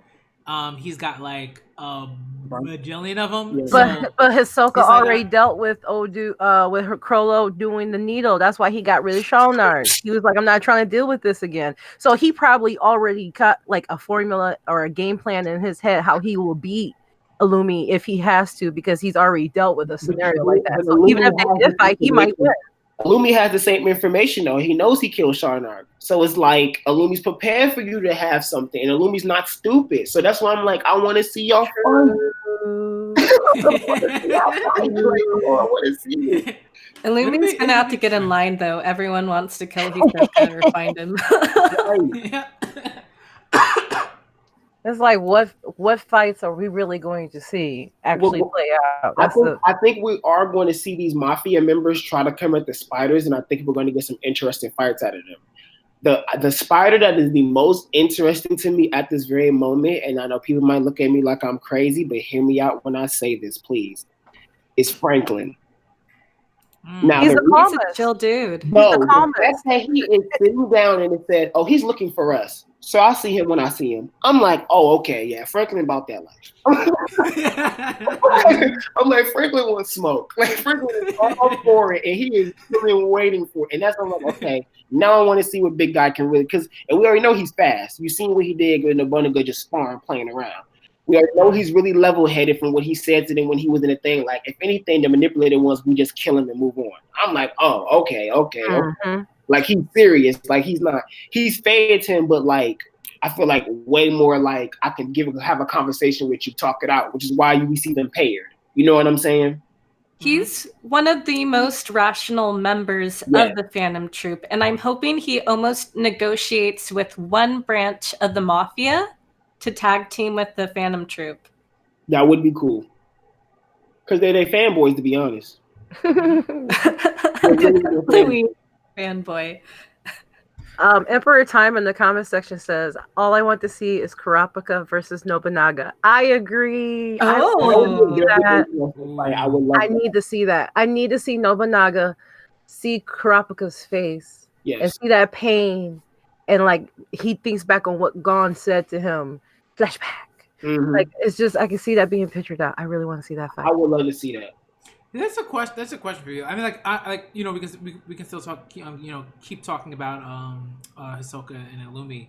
But like, how do y'all feel about Nobunaga as a character? Because for me at least, I get why. Like, I like his ability and like the the aesthetic and stuff like that. But I'm also like fuck you, man. Like you were crying and my friend died, but I was killing all these folks. And then Gon was like, dude, what are you crying about? Like, stop. And I like that you said that because I think that contradiction is why I'm so interested in his character. And it makes me wonder if Togashi is going to play on that because he's already spoken on not wanting to have to deal with writing contradictory characters in general. So it makes me wonder if him purposefully doing that, having Gon say that to him, it really, like Ali said, makes me wonder, him seeing Kurapika's face, is that going to change anything? And also, is Kurapika's response, I think Kurapika's response,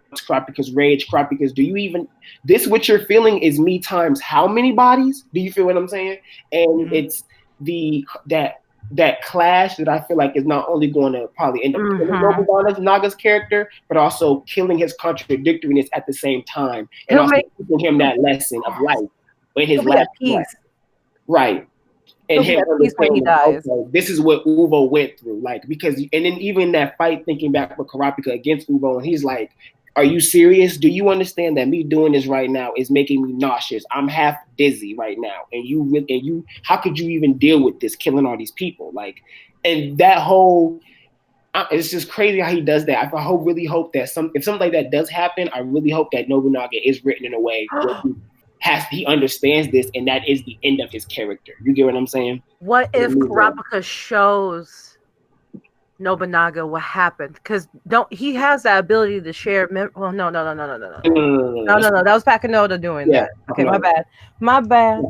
Yeah, but I think that's what makes him interesting to me to a degree, where it's like, Kurashi, does he want to do that? That would be cool. His aesthetic with his ability, stuff like that, is really simple. I don't know.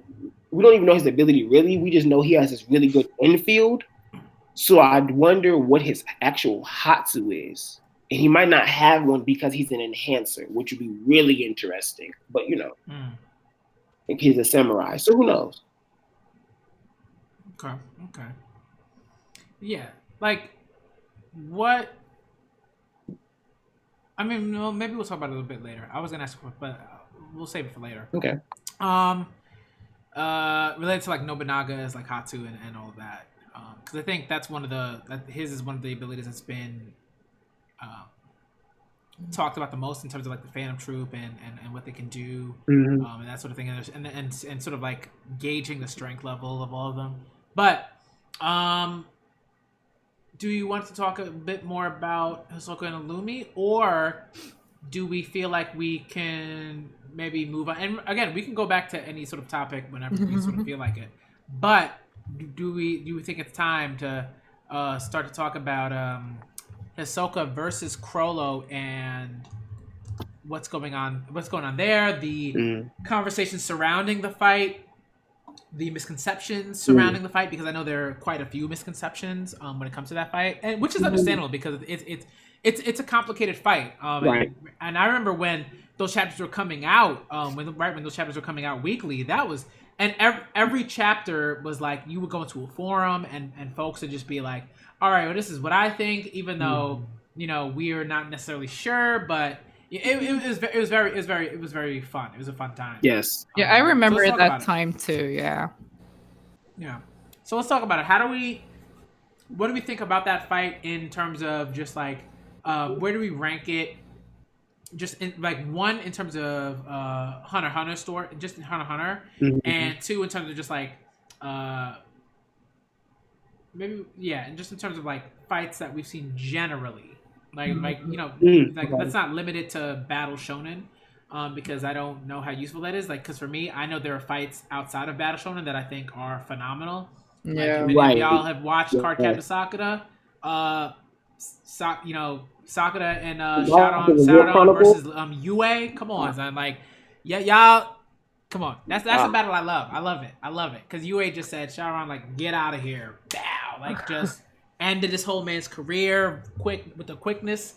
So that's not limited to just like battle shonen.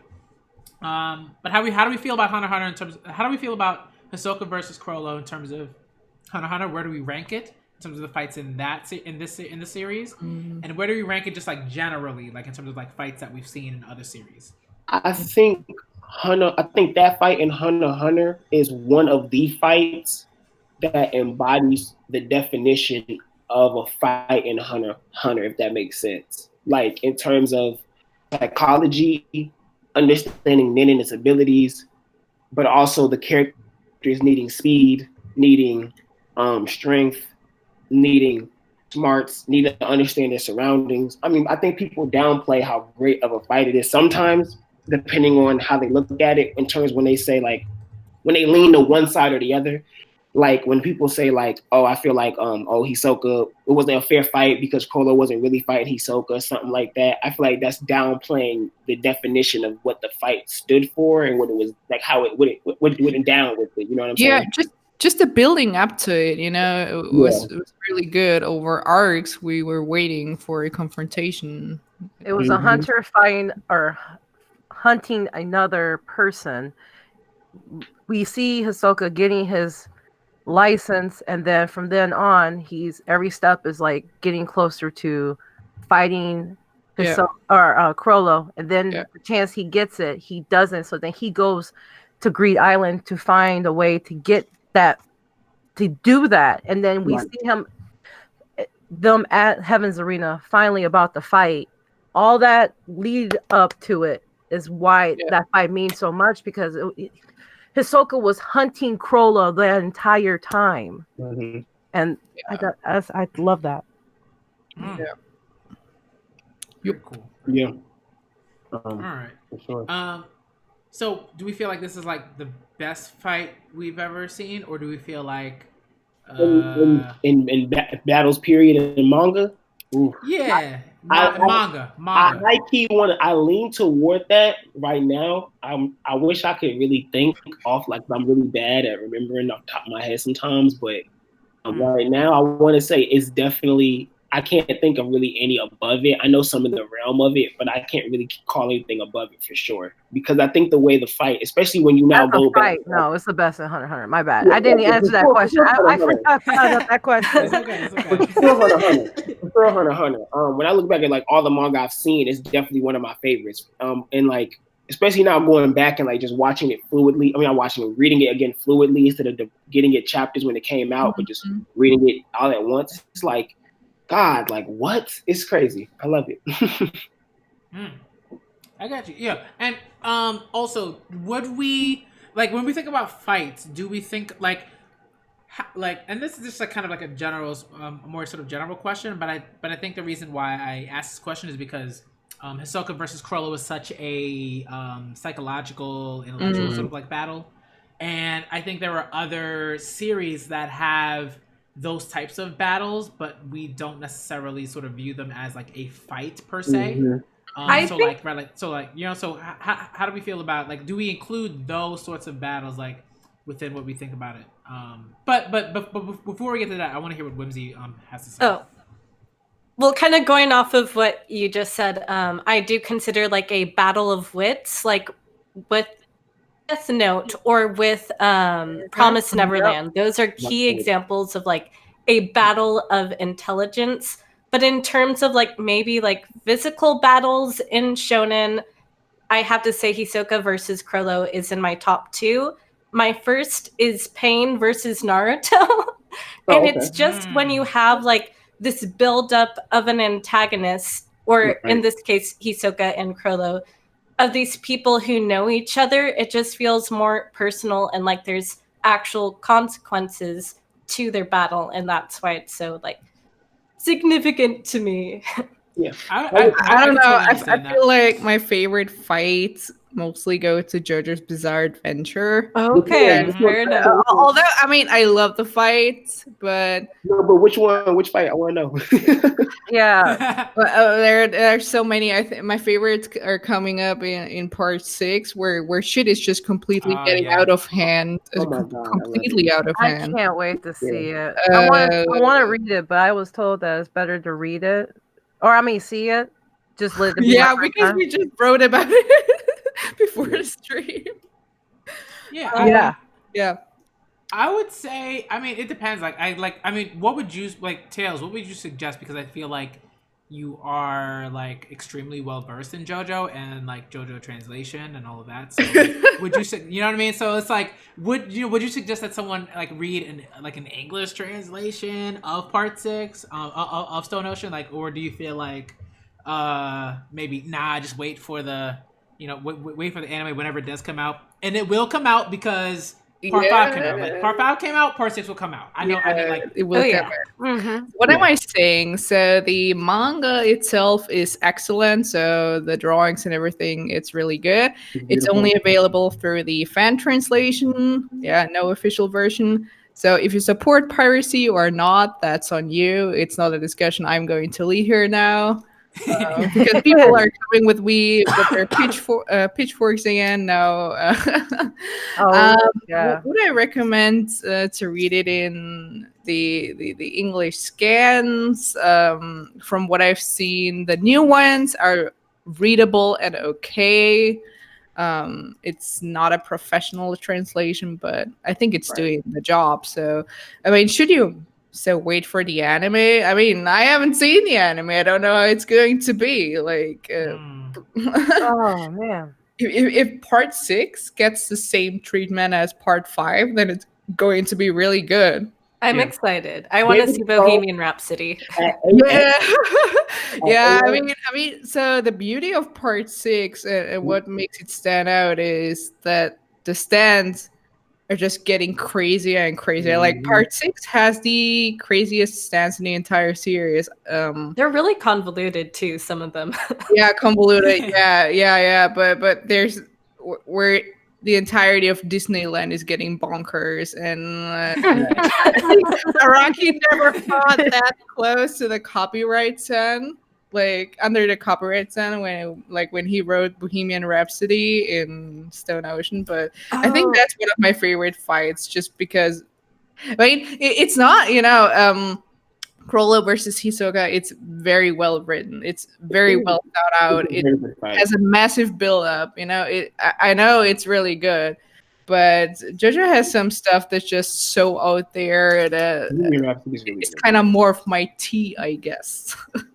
It's JoJo's Bizarre Adventure. Exactly. It's not like one single fight isn't there. It's like amalgamate. Part 5 in its entirety for me, I enjoyed every single fight because it's like it seemed like every single fight it was the teams getting smaller or progressing more and more to their final goal, and then we start losing. But anyways, I don't want to ruin anybody else's. But greatness. Yeah, I don't want to ruin the experience or spoil anything. I think the fight between Chrollo and Hisoka was more like a death, like you said, Death Note, Light versus L. That psychological, they knew each other so well at this point that even though Hisoka thought he understood Illumi's, not Illumi, sorry, I looked at Illumi's name, Chrollo's powers, he still was wrong at the end of it and he overthought it. But Chrollo was more prepared, and that's why I think it was just, as a general, the best fight psychologically I've seen. I actually wasn't a Chrollo stan until that fight actually, which was hilarious. Like, Really? Like I literally Phantom Troupe arc. Like I was like, it's hilarious because I liked him then. I did like him a lot, but like it was that fight where I was like, oh no, I love this guy. Like I was like, this is my guy now. Like this guy, he's it. This is it. And then like when I read when Shogashi dropped the official volume of 34, and then I read what he said he purposely wanted to make that fight one-sided. He wanted a clear winner. I said, oh yeah, this is my guy. Oh yeah, for sure. I was like, I think you can see a little bit more of a personality with him. Like he's doing like weird flexing, like literally like yoga moves. Like humans are so very fascinating pose. Mm-hmm. Exactly. He just was different, man. I was like, okay, this guy's, and then it made me go back and like really look into his character and like the things that he would say, and then like his when he would think about his goals, and had that mini flashback and thinking about when he was younger and playing in that media city. It was like, okay, this character is really a lot more to him than I really didn't even really get at first. I only liked him off aesthetics at first, and then after that, I said, wait, there's actually more to this character. I also have to say, I love the fight against him versus Silva and the other grandpa guy. But he like literally just flops on the ground and complains that he's not able to steal his ability. And Zio knew what he was trying to do, and that's why he was like, oh man. Very cool. Very cool. Well, okay, so let's get to maybe like we can talk about what are some misconceptions that are out there about the Hisoka versus Chrollo fight that are either just that you feel like are just ridiculous, get on your nerves, or just unfortunate, What do you think? I hate the fact that there's some Hisoka fans who I feel like to a degree downplay Hisoka himself when they say stuff like Chrollo like needed prep time to beat Hisoka, or like Chrollo was scared of Hisoka, so he had to use the audience to fight and stuff like that. And I say, you guys realize that Hisoka was saying like, I want to fight you at your best, so fight me at your best because I want to show you that I'm better than you at your best. And Chrollo was like, okay. You know what I'm saying? Like, and he literally said, and like, and people also try to say like Chrollo needed prep time. It's like, no, like he literally said, and I'm gonna say official translations, he literally said style is more important than winning, right? Like, like I have to showing off that entire fight. Exactly. Like, I'm doing this for the audience. Like I'm doing this literally to put on a show. That I'm going to put on a show while I beat you. And I just hate that people downplay the beauty of both characters flashing out who they are in that fight. You know what I'm saying? It's like, come on, man. Yeah, and I think people are so used to other types of fights where that's kind of like all too often like left to sort of like the imagination. It's like, oh well, or could Cell, beat Gohan, and I'm like, I don't care, but okay, that's a conversation that's going on, right. like constantly, or like more recently, I would say the fight that's that's discussed in that way is sort of like Luffy versus Katakuri, like from One Piece, which is like. I'm just done talking about that, like, because those are types of fights that are just the way that they're written, are just so much less clear, right, and like the clarity that's there in Hisoka versus Chrollo in terms of like the language, and also just like reading, like you can read under the lines, right, if you just have like basic just like a basic like knowledge of like reading comprehension, you could be like, oh okay, I see what Chrollo's trying to say in that phrase in terms of like style over winning, right? So I think people come from those types of fights and then they see that one and they're like, oh well, I'm just gonna put in my little headcanon and then say like, hey, this is what I feel is going on there, and this is what I feel is going on here, blah blah blah. And it's like, no. There's a reason why Tagashi wrote it in the way that he wrote it, so that you wouldn't be confused after reading it like a few times. Exactly. You know what I mean? So yeah. A lot of misconceptions out there, and that's I think people also need to realize that Hisoka was plotting to kill Chrollo far longer than Chrollo was planning on killing Hisoka. Like, ever since he joined the Phantom Troupe, he was plotting about how he could get alone with Chrollo to kill him. So he had way more prep time for this. That's very true. Mm-hmm. Very true. And is it? Yeah, and sort of like what both you sort of saying, like right, like, there's that way in which people there's a way in which people, but yeah, like especially sort of Hisoka fans will like, um, inadvertently sort of downplay their like their like fave, and it's like why? Exactly. Why would you Like do that? You know. you're downplaying how awesome Hisoka is, that he's willing to fight him, knowing that he is in the perfect condition to beat him. Hisoka literally sat there and said, "Oh, Chrollo showed me that he could insta kill me to tell me he's going to prolong the fight. Cool." Hisoka's a genius. Okay, does not downplay the fact that Hisoka just sat there and realized that, and it's still like, "I'm about to fight you." Come on, bro. Like, cool. Like, what are you talking about? Like, it's awesome. Sorry. No, I'm go ahead. paraphrasing this, but I believe Hisoka at one point, like during the fight towards the beginning, that what he loves most is a strong opponent. So basically, he sees a strong person brought to their knees in despair.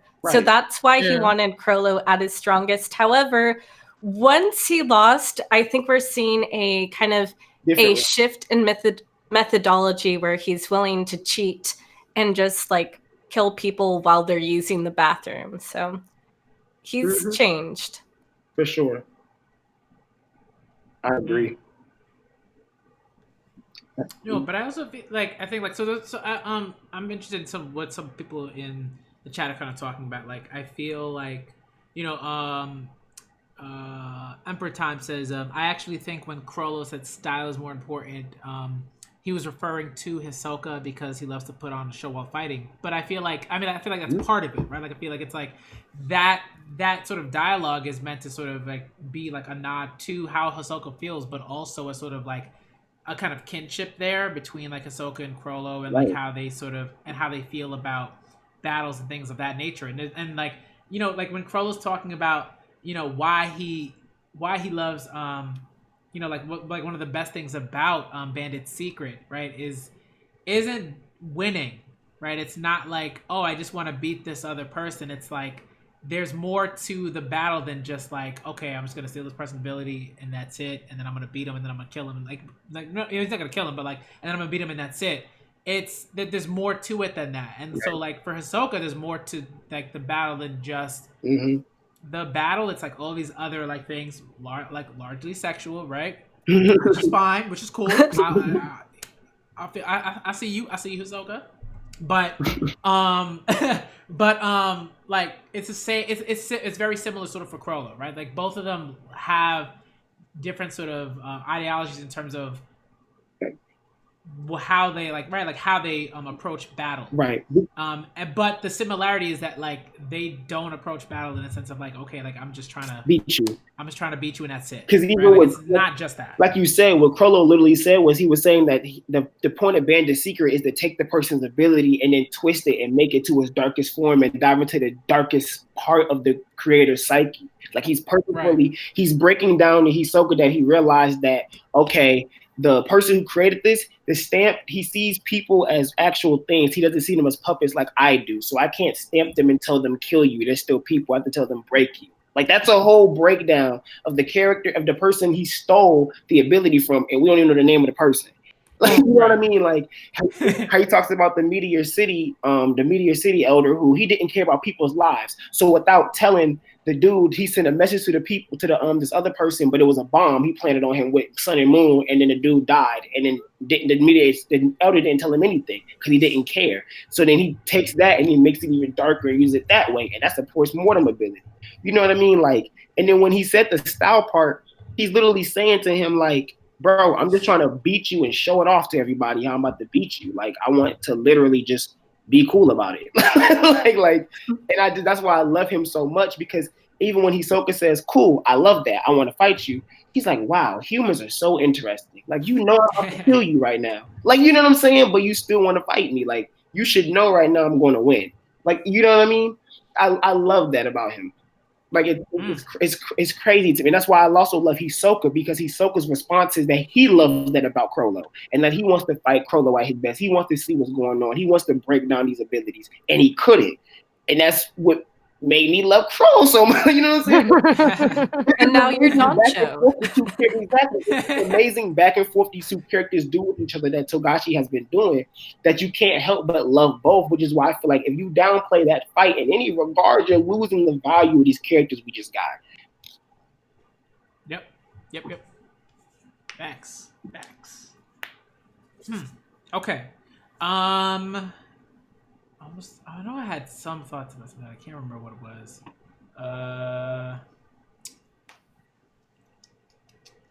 In terms of this is one thing I wanted to say. Like, I had a question about this. Like, in terms of the placement of Hisoka versus Chrollo, sort of just like smack dab, kind of in the middle of things. Like, it was like, I'm trying to remember. Like, it was. I feel like it was like we had just kind of shifted into this succession stuff, like very early. Like it's kind of like it's sort of like expedition, like end of expedition, beginning of succession, kind of like stuff, and then we just get like this this amazing battle, right? And then we get that. So I mean, like, how do you all feel about the play, like the sort of like narrative placement of Hisoka versus Chrollo? Do you feel like it was like sort of like masterfully done on Togashi's part? Do you feel like maybe, it didn't necessarily need to be there in that way, and they, and we could have had the Phantom Troupe be on the ship for different reasons, for sort of like in a different way? Like, how do you feel about that? I liked it because it gave them a purpose to be on the ship outside of stealing something.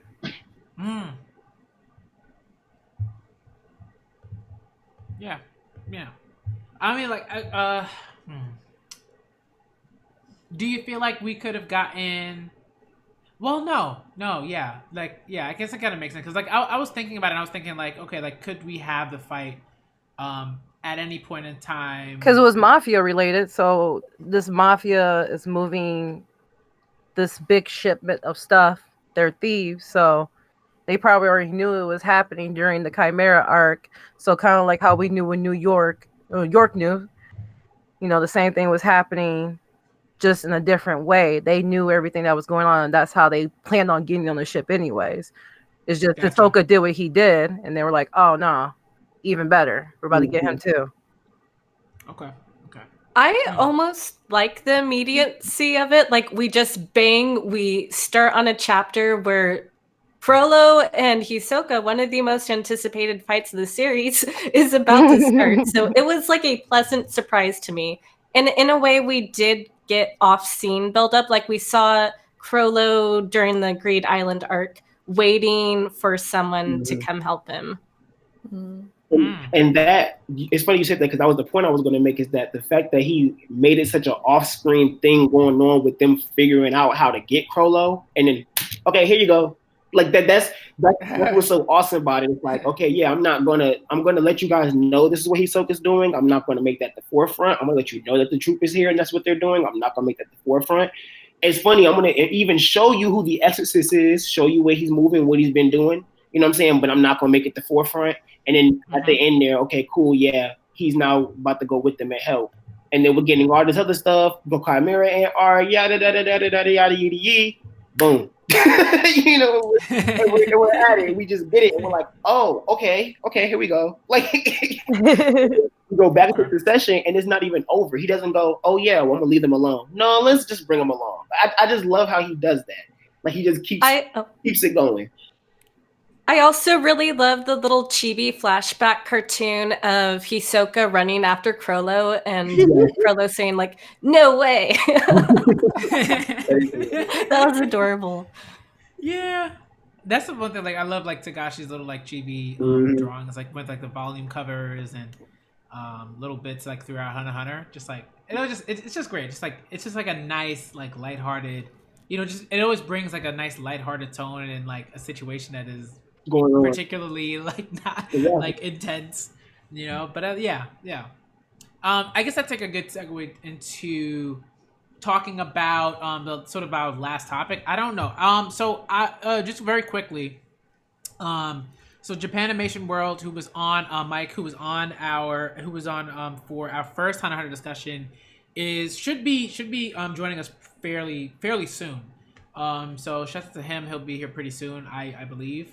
But we're gonna be moving into sort of like the kind of like the last topic, which is, and again, it's a good segue because we were just kind of talking about Togashi's writing, talking about the prose, the writing style, the narrative structure, all those different things that make sort of Togashi, just this, fantastic writer.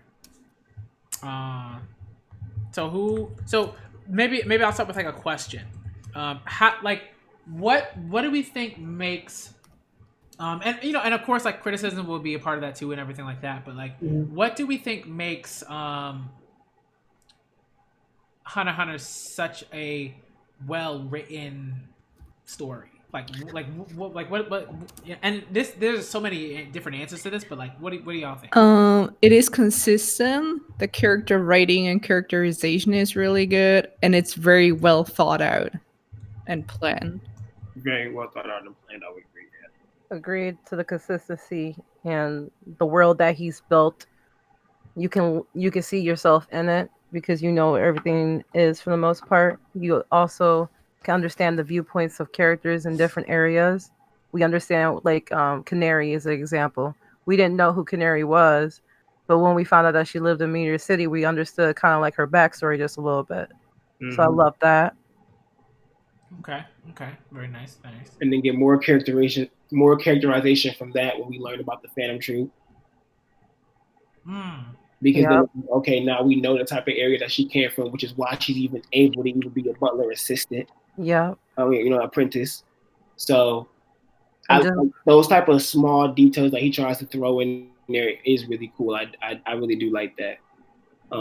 Most likely Gyro probably was from Meteor City, now that I think about it. And that's why he went back? Yeah, probably. I mean, that just popped in my head. I don't know why I never thought about that before. I feel slow.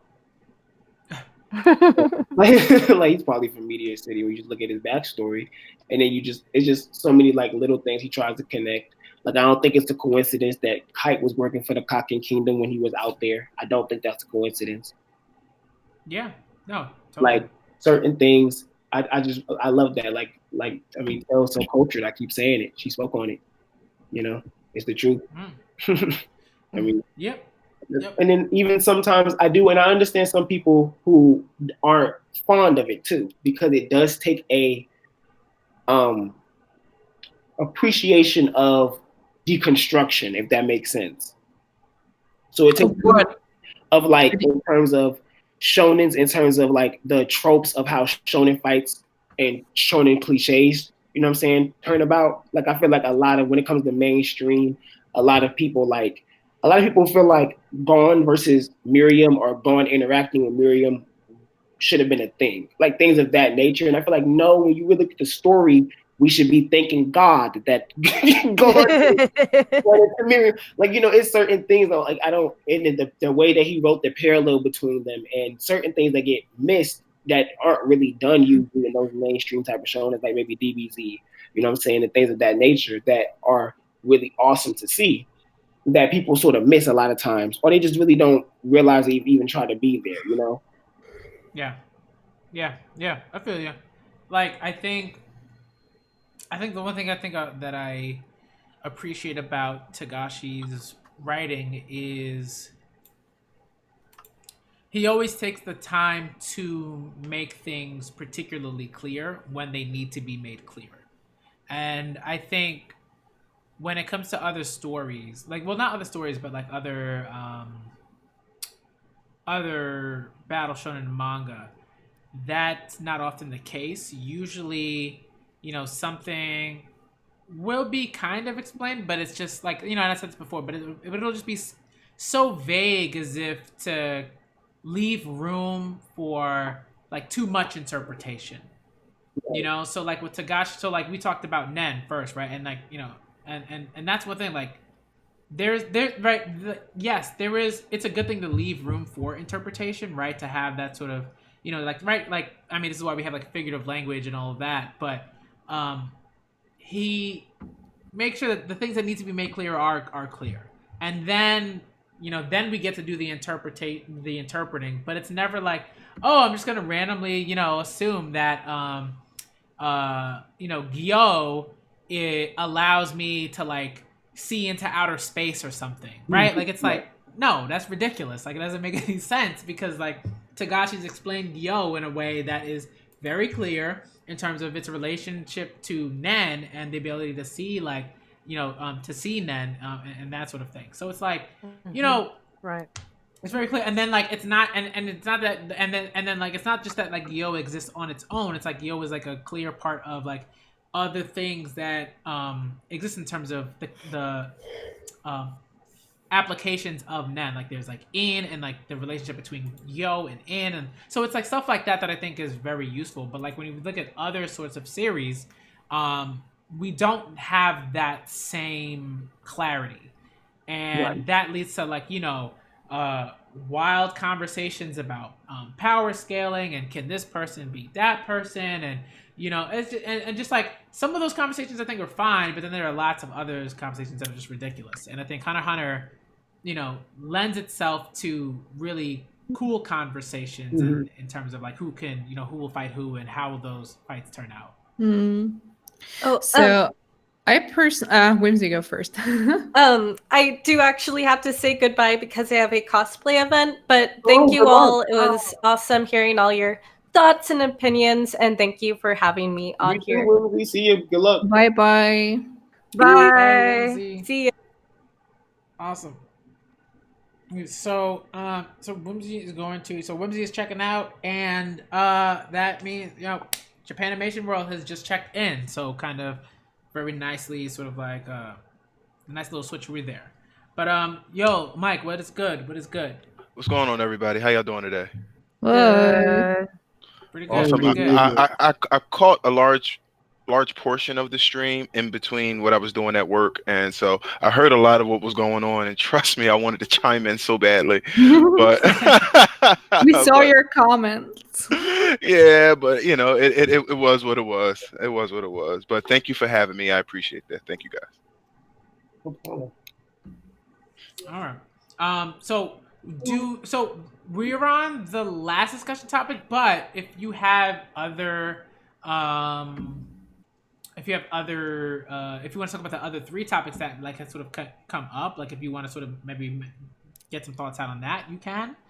You could do that now if you'd like. It's fine. Well, I guess I didn't particularly take any notes on what I specifically wanted to say, but it was just a lot of the points that you guys were making as the conversations were being had. I did have some input, but we can continue going down the path that you already had set. And if there's anything that comes up, I will absolutely add my input. All right, cool. Okay. So we're currently on the last topic, right? Like just like what makes Tagashi, sort of writing great, and if there are any criticisms that we have about of the writing, of the style, that sort of thing. But I think what we were just sort of on is just kind of talking about like for me at least, like one point that I wanted to make that I made was sort of talking about Tagashi and sort of clarity, and how it's very clear that like at least with Hunter x Hunter that clarity is very important in terms of the the way that things sort of work out, right? So, and I think as we go along, we just see that more and more, right? With each arc, the arcs get larger and larger in sort of like scale and complexity and nuance, and Tagashi is always very clear about how certain things work when it comes to from like a Greed Island in terms of the game system, the game itself, and the applications of Nen in relation to the construction of the game and the way that the game is played. When we move on from Greed Island, Chimera Anarch, like that even gets even more like complex and nuanced, but still fairly clear in terms of how like Nen is functioning in those instances, and so stuff like that. So what are your thoughts? I'll go real quick because I have to leave. Okay. I think I'm mostly anime only, and then from where the anime ends until now, I haven't reread it. When I read it and the concepts that he was putting out there was more I could understand what was happening. It was just a lot on the first read. Gotcha. So I definitely want to go back and reread a lot of things again. I feel like there's things that I have missed because there was so much good things happening. It wasn't like if, like say when in the Heaven's Arena arc when Nen was being explained, Wing in the anime explained in a way for me to understand versus I don't know if I would have understood it in the manga. But I'm not saying it was bad or anything because I haven't read it. It's just my experience is only with anime. Whereas learning about the princes, the guards, I knew who everybody was. It's just the way that they intermingle with each other, kind of like how Greed Island, there was a lot of players and stuff like that. I see the moving pieces. It's just I have to reread it. It's not something that you take in one session. And I feel like that's how Hunter x Hunter is. You can't just read it one time and expect to understand it. It's something that is masterfully put together because Tagashi put so much time into it. So to read it just one time and expect to understand everything is kind of BS, you know? And I would never put that on myself or anybody else to. I think it's a multiple read. So I think Hunter x Hunter is a great story being told in a way that if you take the time to go back and read it and understand certain things, you will, versus, you know, other characters or other mangas and animes that's like, this is my main character, this is his power, this is the power system, and then I can do whatever I want in it because this happened, so this is why it happened. You know, Nen is explained like this happens because of this, and you have to have a condition for this to happen. So it's explained, whereas, you know, it's not as free as other animes and mangas take it. So that's my opinion. I have enjoyed being in the stream so much with you guys. Thanks for having me, BMC. It's been great talking to everybody. I'll do my closeout too real quick. You can follow me at Otakette Alley on Twitter. Well, Otakette A, and I do have a YouTube, so you can follow me. I do reactions on One Piece, JoJo's, and Steven Universe. I add that in. That's for fun. And Jujutsu Kaisen and Solo Leveling. So thank you for having me. And I will see you guys in the next Hunter x Hunter stream. Okay. Awesome. Bye, guys. All right. Bye. Okay, so let me think. Yeah, so kind of piggybacking from what Ali was talking about. I think that's interesting because I think that point is sort of where people who have an issue with the writing of Hunter x Hunter kind of tend to, you know, get in there and sort of, you know, now I don't want to say sneak in there because that's not what they're doing. They're very loud often when they make their points, which is fine. But you know, when it comes to that, I think people, you know, sort of say like, hey, like there's just a lot of information here, and you know, it's difficult to process that information, you know, through a first read and that sort of thing. Especially for a, you know, for what was a week and kind of still is like a weekly series, but it's not really a weekly series anymore. Not really, right? so does that. Early. You know, so I think like, so what are sort of your responses to people who sort of have an issue with the amount of text within the series? Like, no, it's definitely an issue. Well, it is. Yeah. Because you see, sometimes when you think about a manga, you remember a spreadsheet, and then it's just text walls and information dump, and that's not really good manga writing, I would say. Well, in my opinion, in response to that, in terms of the I guess the text walls, the thing is that without those text walls, we don't have these discussions, we don't have these conversations, because we need that information given to us. And to be honest with you, if you really, really think about, all right, let's use Rihan, since that was the most recent text wall that it's in everybody's recent memory. When Rihan's abilities were given to us, and then we went through that entire chapter, which I believe was like chapter 388 or something like that. Where he basically was thinking about his thought process and breaking down why he made the decisions he made and how his powers work. We absolutely needed that. Now, while the text wall can be, I guess, discouraging discouraging for some people. When they see it, they don't want to read it. Again, to reiterate, I think it's 100% necessary, just based off of the simple fact that Rihan's abilities required that level of explanation. If you take the Chrollo versus Hisoka fight, it required that level of explanation. Otherwise, we just have a Dragon Ball Z fight. Because the Dragon Ball Z fight is primarily, is a lot of pictures and, there's very little text, and the text that we get is more reaction from the characters, or the sideline characters, and less exposition from the people that we actually need to hear from. So that would be my response to the people who have a problem with the text walls, where while I do understand that you picked up a manga to read a manga and not a novel, at the exact same time, in order for everything to be cohesive and to be the enjoyable story in hindsight, then we need all of the information that we can get. And, to be honest with you, I would take a novel from Togashi at this point, than trying to wait on these manga chapters weekly, because the information is more important than the pictures, in my opinion. I understand that, and I think no, go ahead. I was going to say too, I understand the standpoint of also too, people want to see they want to see more art, they want to see more of the art in it combined with the text walls.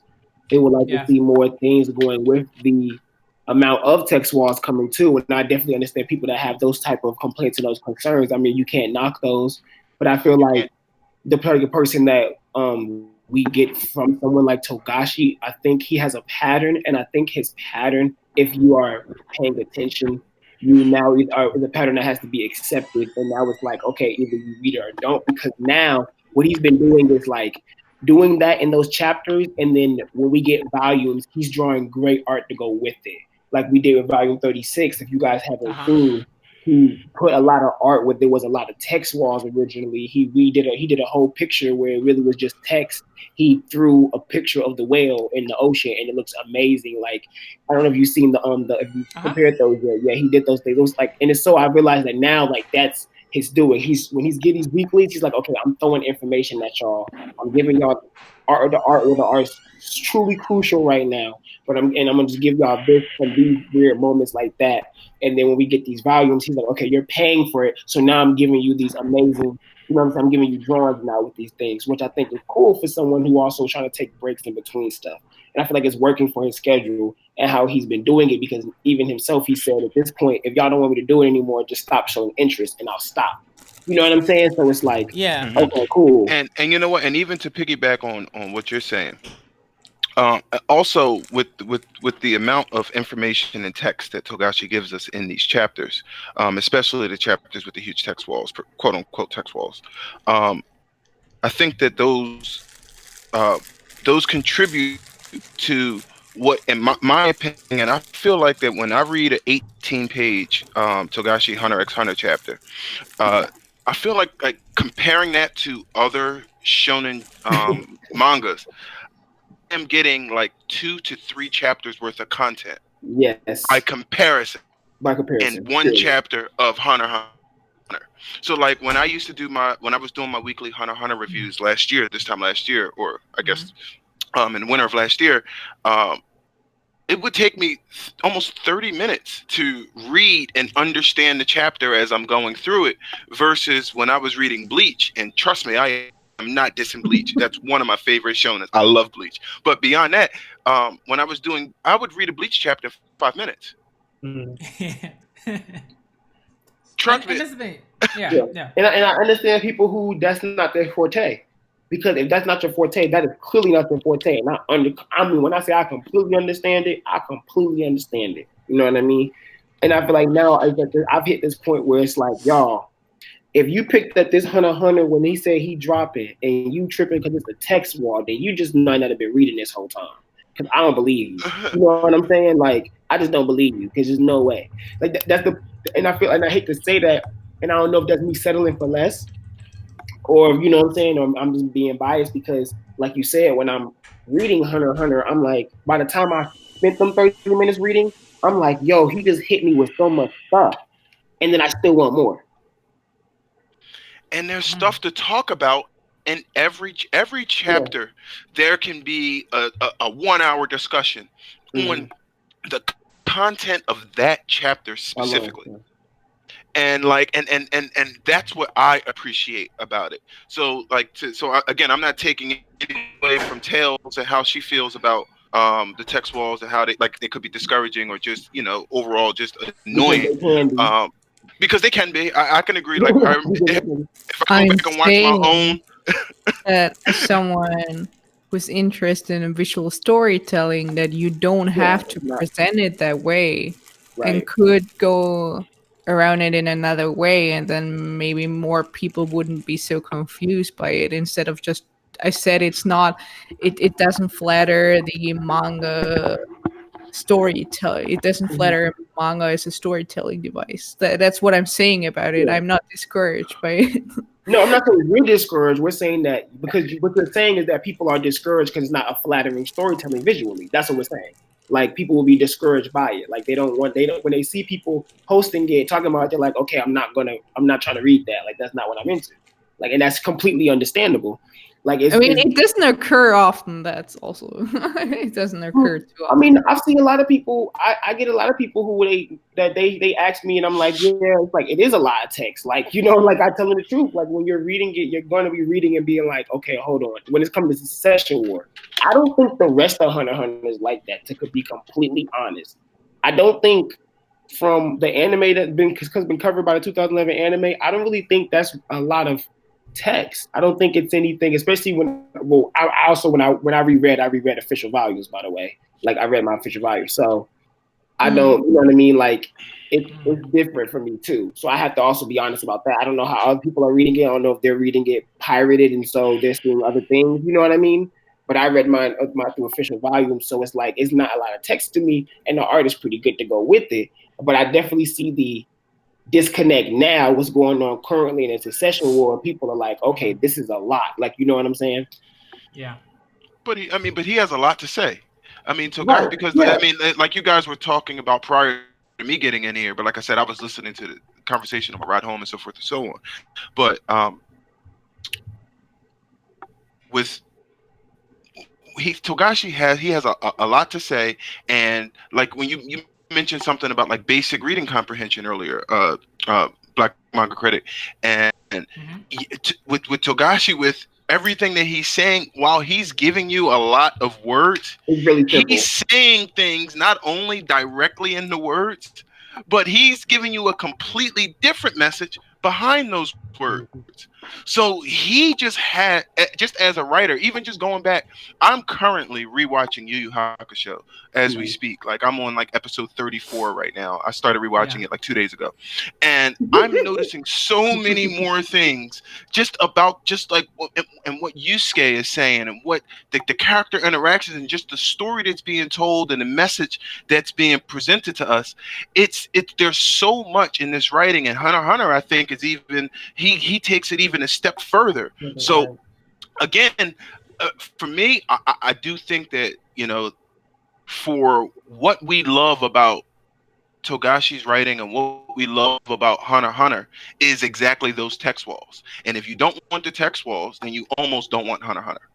Right. Because you can't have one without the other. I will say this.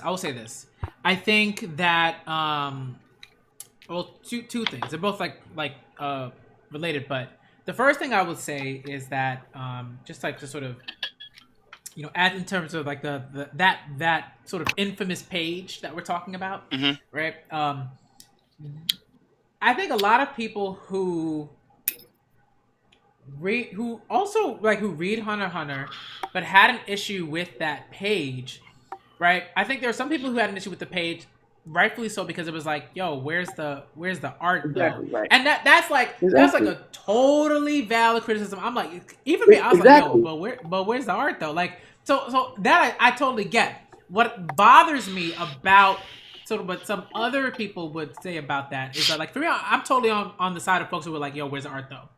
What bothers me is the people who were like, oh, well, I don't understand why there had to be so much. I don't understand why there had to be like so much text. Why did Togashi have to say so much in that instance? and people aren't like, and it's almost like people are forgetting the context of that page and who is whose dialogue that belongs to, whose monologue that belongs to, right? Monologue, Like right? it's Monologue, like right. Rihan, Thank like you so much. Rihan's ability is predicated on his ability to think in that way. Yeah, thank you so Like much it's for like saying this. that's the point. Like the point is like he's a person who thinks a lot, because if he doesn't think a lot, Right. his ability will be trash. Exactly. Like it's like this, like, Right. and the thing is like people will just jump right over that. And I'm like, come on, like again, I totally get the criticism where it's like, yo, where's the damn art? Like, because even I was like, yo, but where's the art though? Like, this is a manga. Like, where's the art though? Right. And for folks who were like that, I was like, yo, I totally get it. I totally get the criticism of like, if you're putting out this product, you gotta have the art in it.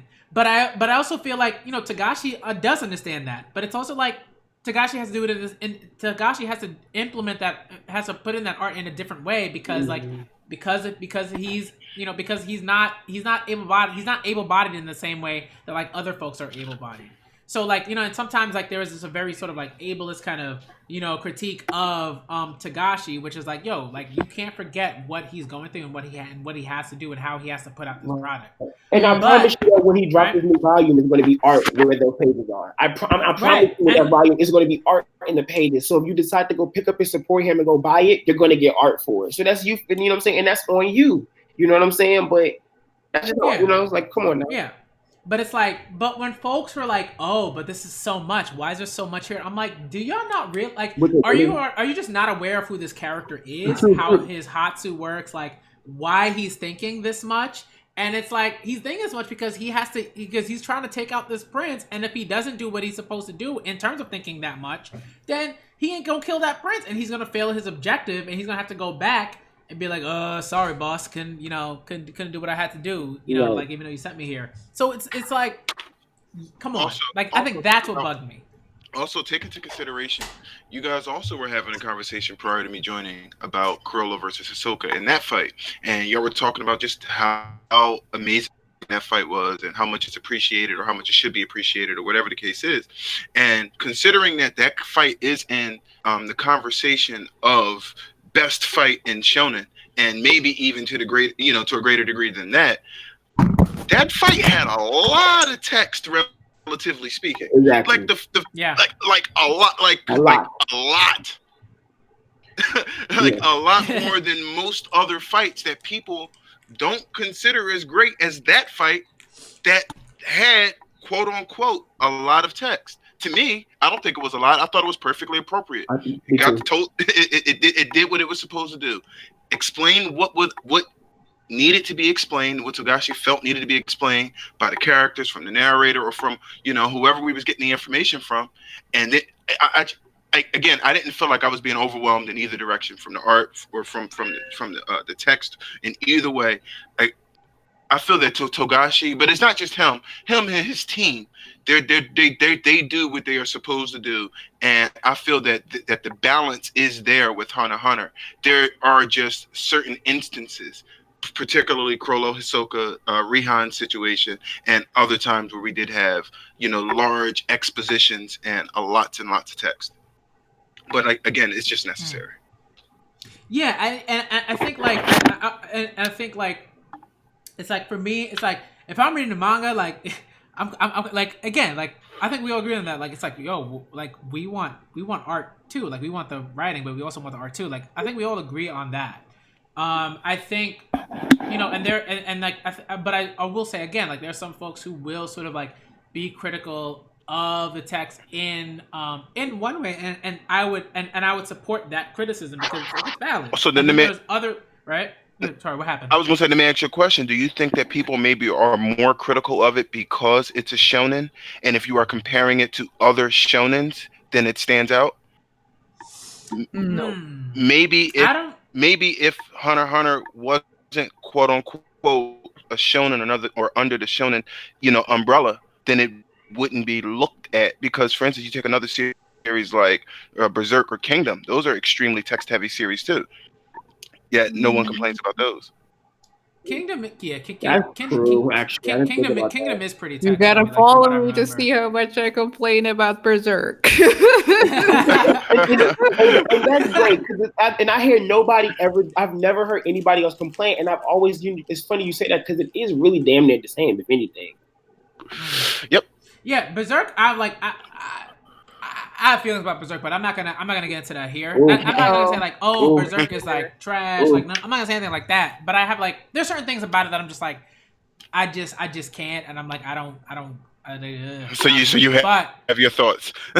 Yeah, I have my thoughts, but I'm not gonna talk about it here because this is a Hunter stream, and I'm not really looking for that smoke. I'm like, it's just not. I'm not. You know? Yeah, don't piss off the Berserk fandom, man. You know, so like, you know, so it's like I'm not looking for that, but I think when it comes to sort of Hunter, I wouldn't say that. I think when it comes to sort of like text and art and image, if you're talking about art and image, like that's like a valid criticism. Just like whenever you're talking about manga, period. You know, like it's unless like it's very clear that the mangaka is doing that like on purpose, where they're just like, I'm gonna present to you a manga with only text, and like there's a reason why I'm doing this, and da da da da. Then like, okay, but like Tagashi's not doing that. So it's like, so again, when people see that there's like a page and there's like maybe one image on that page, and then the rest of it is like text like within the panels, then folks are gonna be like, oh, what's going on here? You know what I mean? So I get that. And again, I think we get that. We understand that. I think what I will say is I think that again, when it comes to sort of the criticism, and you know, there are different reasons for that criticism, right? Some folks are just like, I like seeing art when I'm reading manga, and this is jarring, and it's a problem for me in that sense, and I get that. And then there are folks who were like, I like One Piece, you know, and and this is Hunter x Hunter, and I'm gonna get on Hunter x Hunter because y'all slandered One Piece too much, and it's like, you know, it's nonsense like that. Tails, you were gonna say something? Yeah, but I was thinking about Kingdom. I mean, I've read a lot about it, but I wouldn't say that there are so many exposition dumps in Kingdom. At least I don't remember. It's a few exposition dumps in Kingdom, not in mid battle though. Not mid battle. No. Right. It's like the politics. I mean, yeah, not mid battle. But there's expedition dumps in there for sure, but not like fighting, not like, you know, Chrollo versus Hisoka mid fight. Right. No, right. Definitely not. No, that's all smoke. No. No, I would say Kingdom does a great job of that balance, like where you know, if you're reading a particular battle, and or the battles go on forever in Kingdom. Right. You know, it's like, but I kind of get that because it's like wars, like that sort of type of war, like that's like that kind of warfare is like, yeah, it's like it takes time, like it's not you know, so we understand that like sort of like about Kingdom, and I think like people, that's definitely needed. Yeah, you know, but yeah, with Hunter x Hunter, I think there are just different reasons as to why people are critical of the text, and I think, you know, one of those reasons to me like makes a lot of sense in terms of like the art, like when the text sort of like is replacing the art that's supposed to be in a particular panel or panels. I totally get that. When it's you know, some of these other things, I'm just like, I don't know what y'all are talking about, but you know, if you just don't want to read, like if you're not invested in the series, then you know that then in that instance, and you're like critical about the text and you're not aware of the context of that text and why this character is speaking or thinking as much as he's thinking, then it's like, then we have a problem, because it's like you're not even aware of like the context of the writing. You just see the text and you're like, oh, look at the text, and then I'm gonna make a joke about the text. Right. And sometimes those jokes are funny and like I laugh at them and it's cool. Yeah, it's great. True. And then other times it's like, yeah, you're just not aware of like what's going on here, and like your criticism is no. Yes. Very true. I agree. I do. I like his. I feel like each arc, he manga wise, definitely. Each arc, he changes the way he tells the story. Yeah. Which I find to be really cool. Really, really cool. In the way his paneling style, the way he narrates it, the way each character interacts, it definitely changes for each arc. Yeah, maybe we'll sort of like finish off with that. We'll finish off this sort of stream with that. Talking about the arcs, like sort of like the arc structure in terms of like the story as a whole. I was trying how you feel about to it. talk about Togashi and reading Hunter x Hunter in Japanese and talking about his writing, because I did that once with a friend, and we were talking how he's doing puns and how his writing is just very sophisticated in Japanese for a shonen manga. But I feel like yeah, it is. But I was trying to the writing style in Japanese, and I feel I need to point it out. Interesting. Huh. Yeah. That's great. Yeah, that's a great point. And I think like sometimes people, and even now, right? Like there's, And there's. let me. Sorry, go ahead, Japanimation, bro. I was just gonna. I'm going to ask her a question. So, do you think that like that's lost in the translation into English? Yeah. Like some of the quirkiness of what Togashi, of his writing and what he is and what he's offering. Yeah. Wow. That's very, very interesting. Right? That's what I'm like, really cool you said that. I like that. Yeah. And it's like, I think like, and what's interesting is that sort of like recently we've, because the two of the biggest scanlation or scanlation providers, right? Manga Stream and Jamini's Box, like said, all right, we're done, we're shutting down, end of the road, all that. And and that sort of like, and that sort of sparked a conversation about, I don't know if I would call it a conversation so much as just like folks over on one side are like, yeah, and the folks on the other side are like, like, but about translation and about official translations versus fan translations and which one is better and what's more useful in terms of how a text is translated. And I think that's something that's really important, at least for me, to sort of know about Hunter x Hunter, is that sort of sophistication.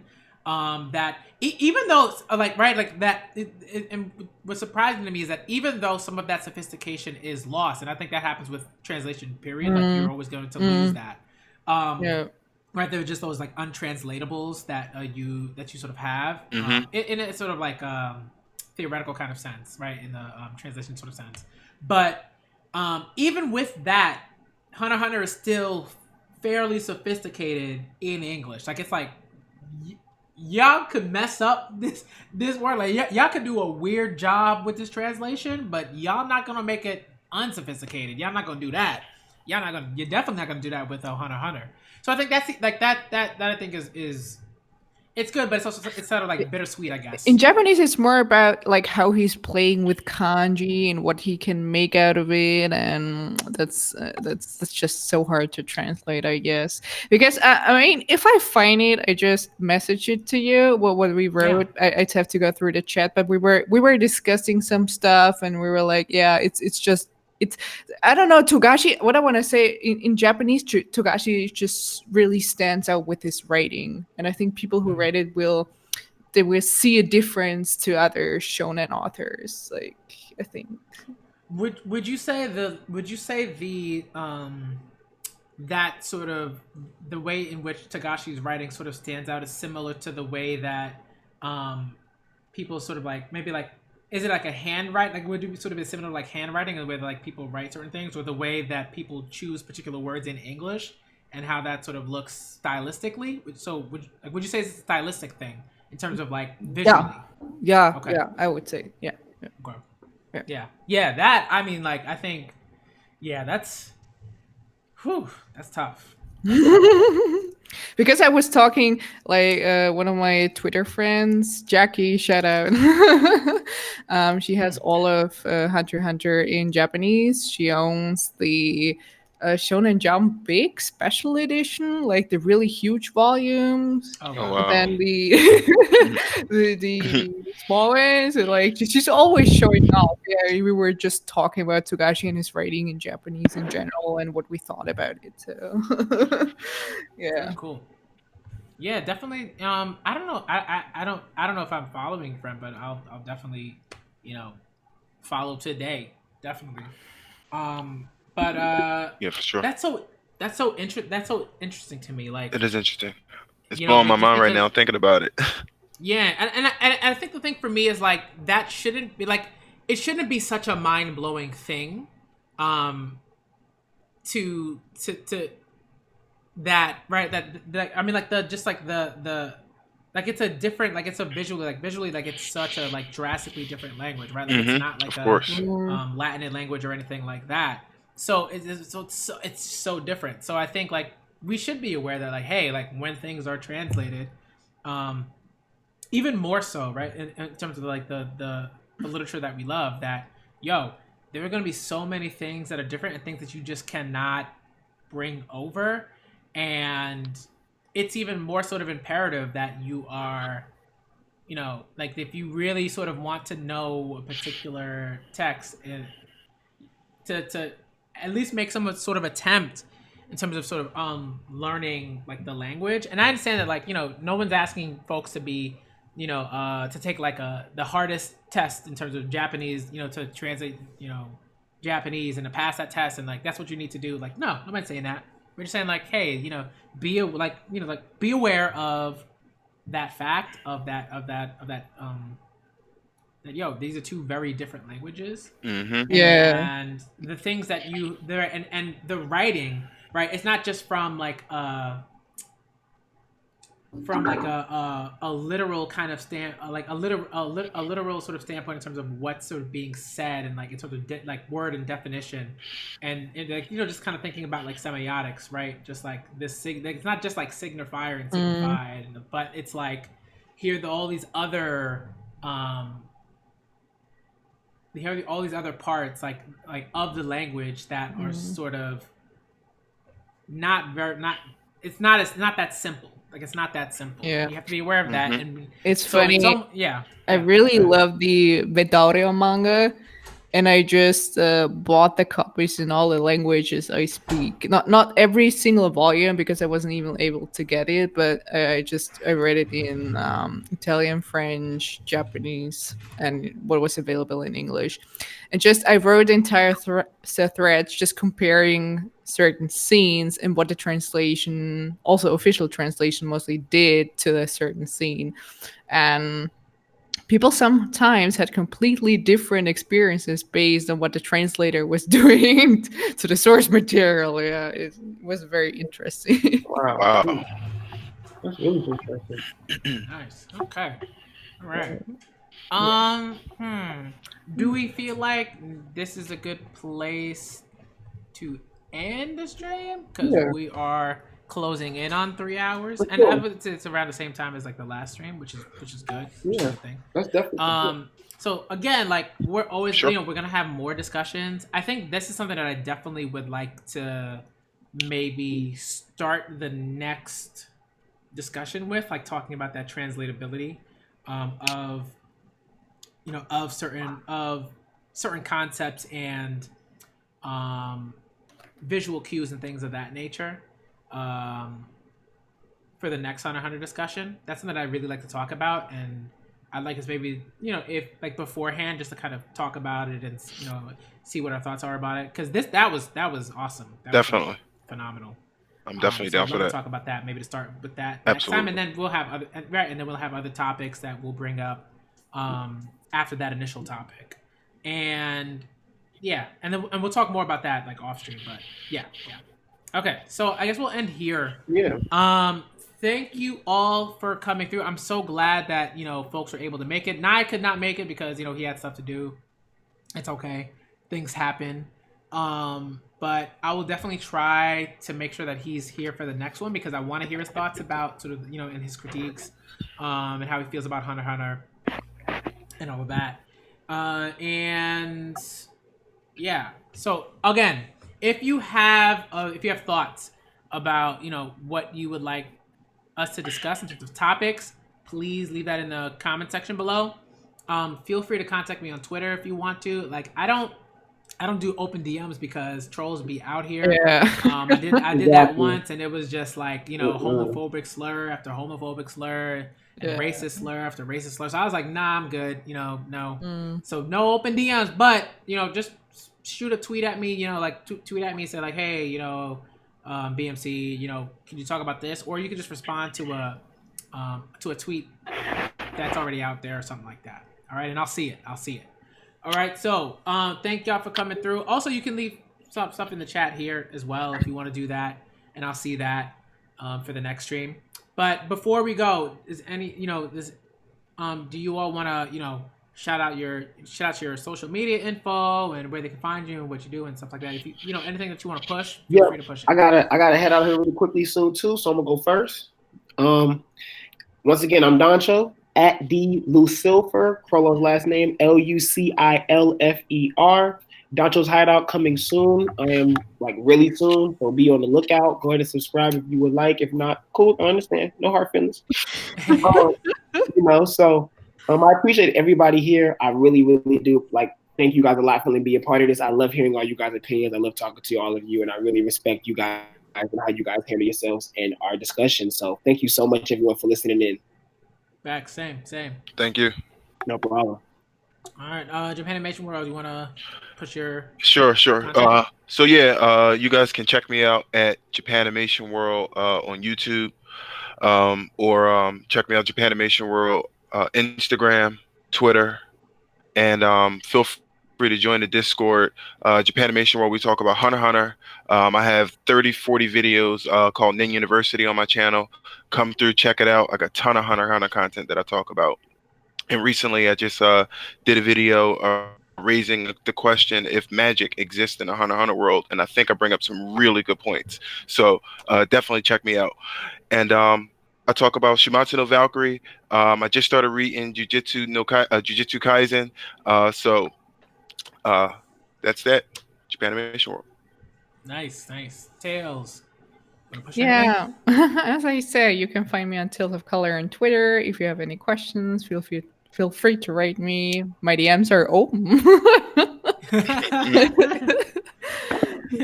Yeah. Cool. But yeah, it was nice. Thanks for having me, and yeah, bye. Okay, awesome. Okay, so this is the second Hunter x Hunter discussion stream. It was pretty awesome. We'll definitely have one, I want to say sooner rather than later. Probably, definitely after the new year, because holidays are always super busy. But we'll discuss dates, times, participants, all of that. But just expect that it's going to be a good conversation, and we will make sure that we start the next Hunter x Hunter discussion stream on the sort of topic of translation. That should be really, really interesting, and maybe I'll even be able to and we'll see we might try to do something a little bit different, maybe get a few other people who are pretty knowledgeable about that, besides Tails. I mean, Tails will be here, obviously, because I don't know, but yes, she will be here because translation, and she's amazing at that. And yeah, but we definitely want to see if we can get some other people on as well, maybe folks that Tails knows, in that way. But anyways, let's get out of here. Thank y'all for coming through. I am the Black Manga Critic, and I am out ya.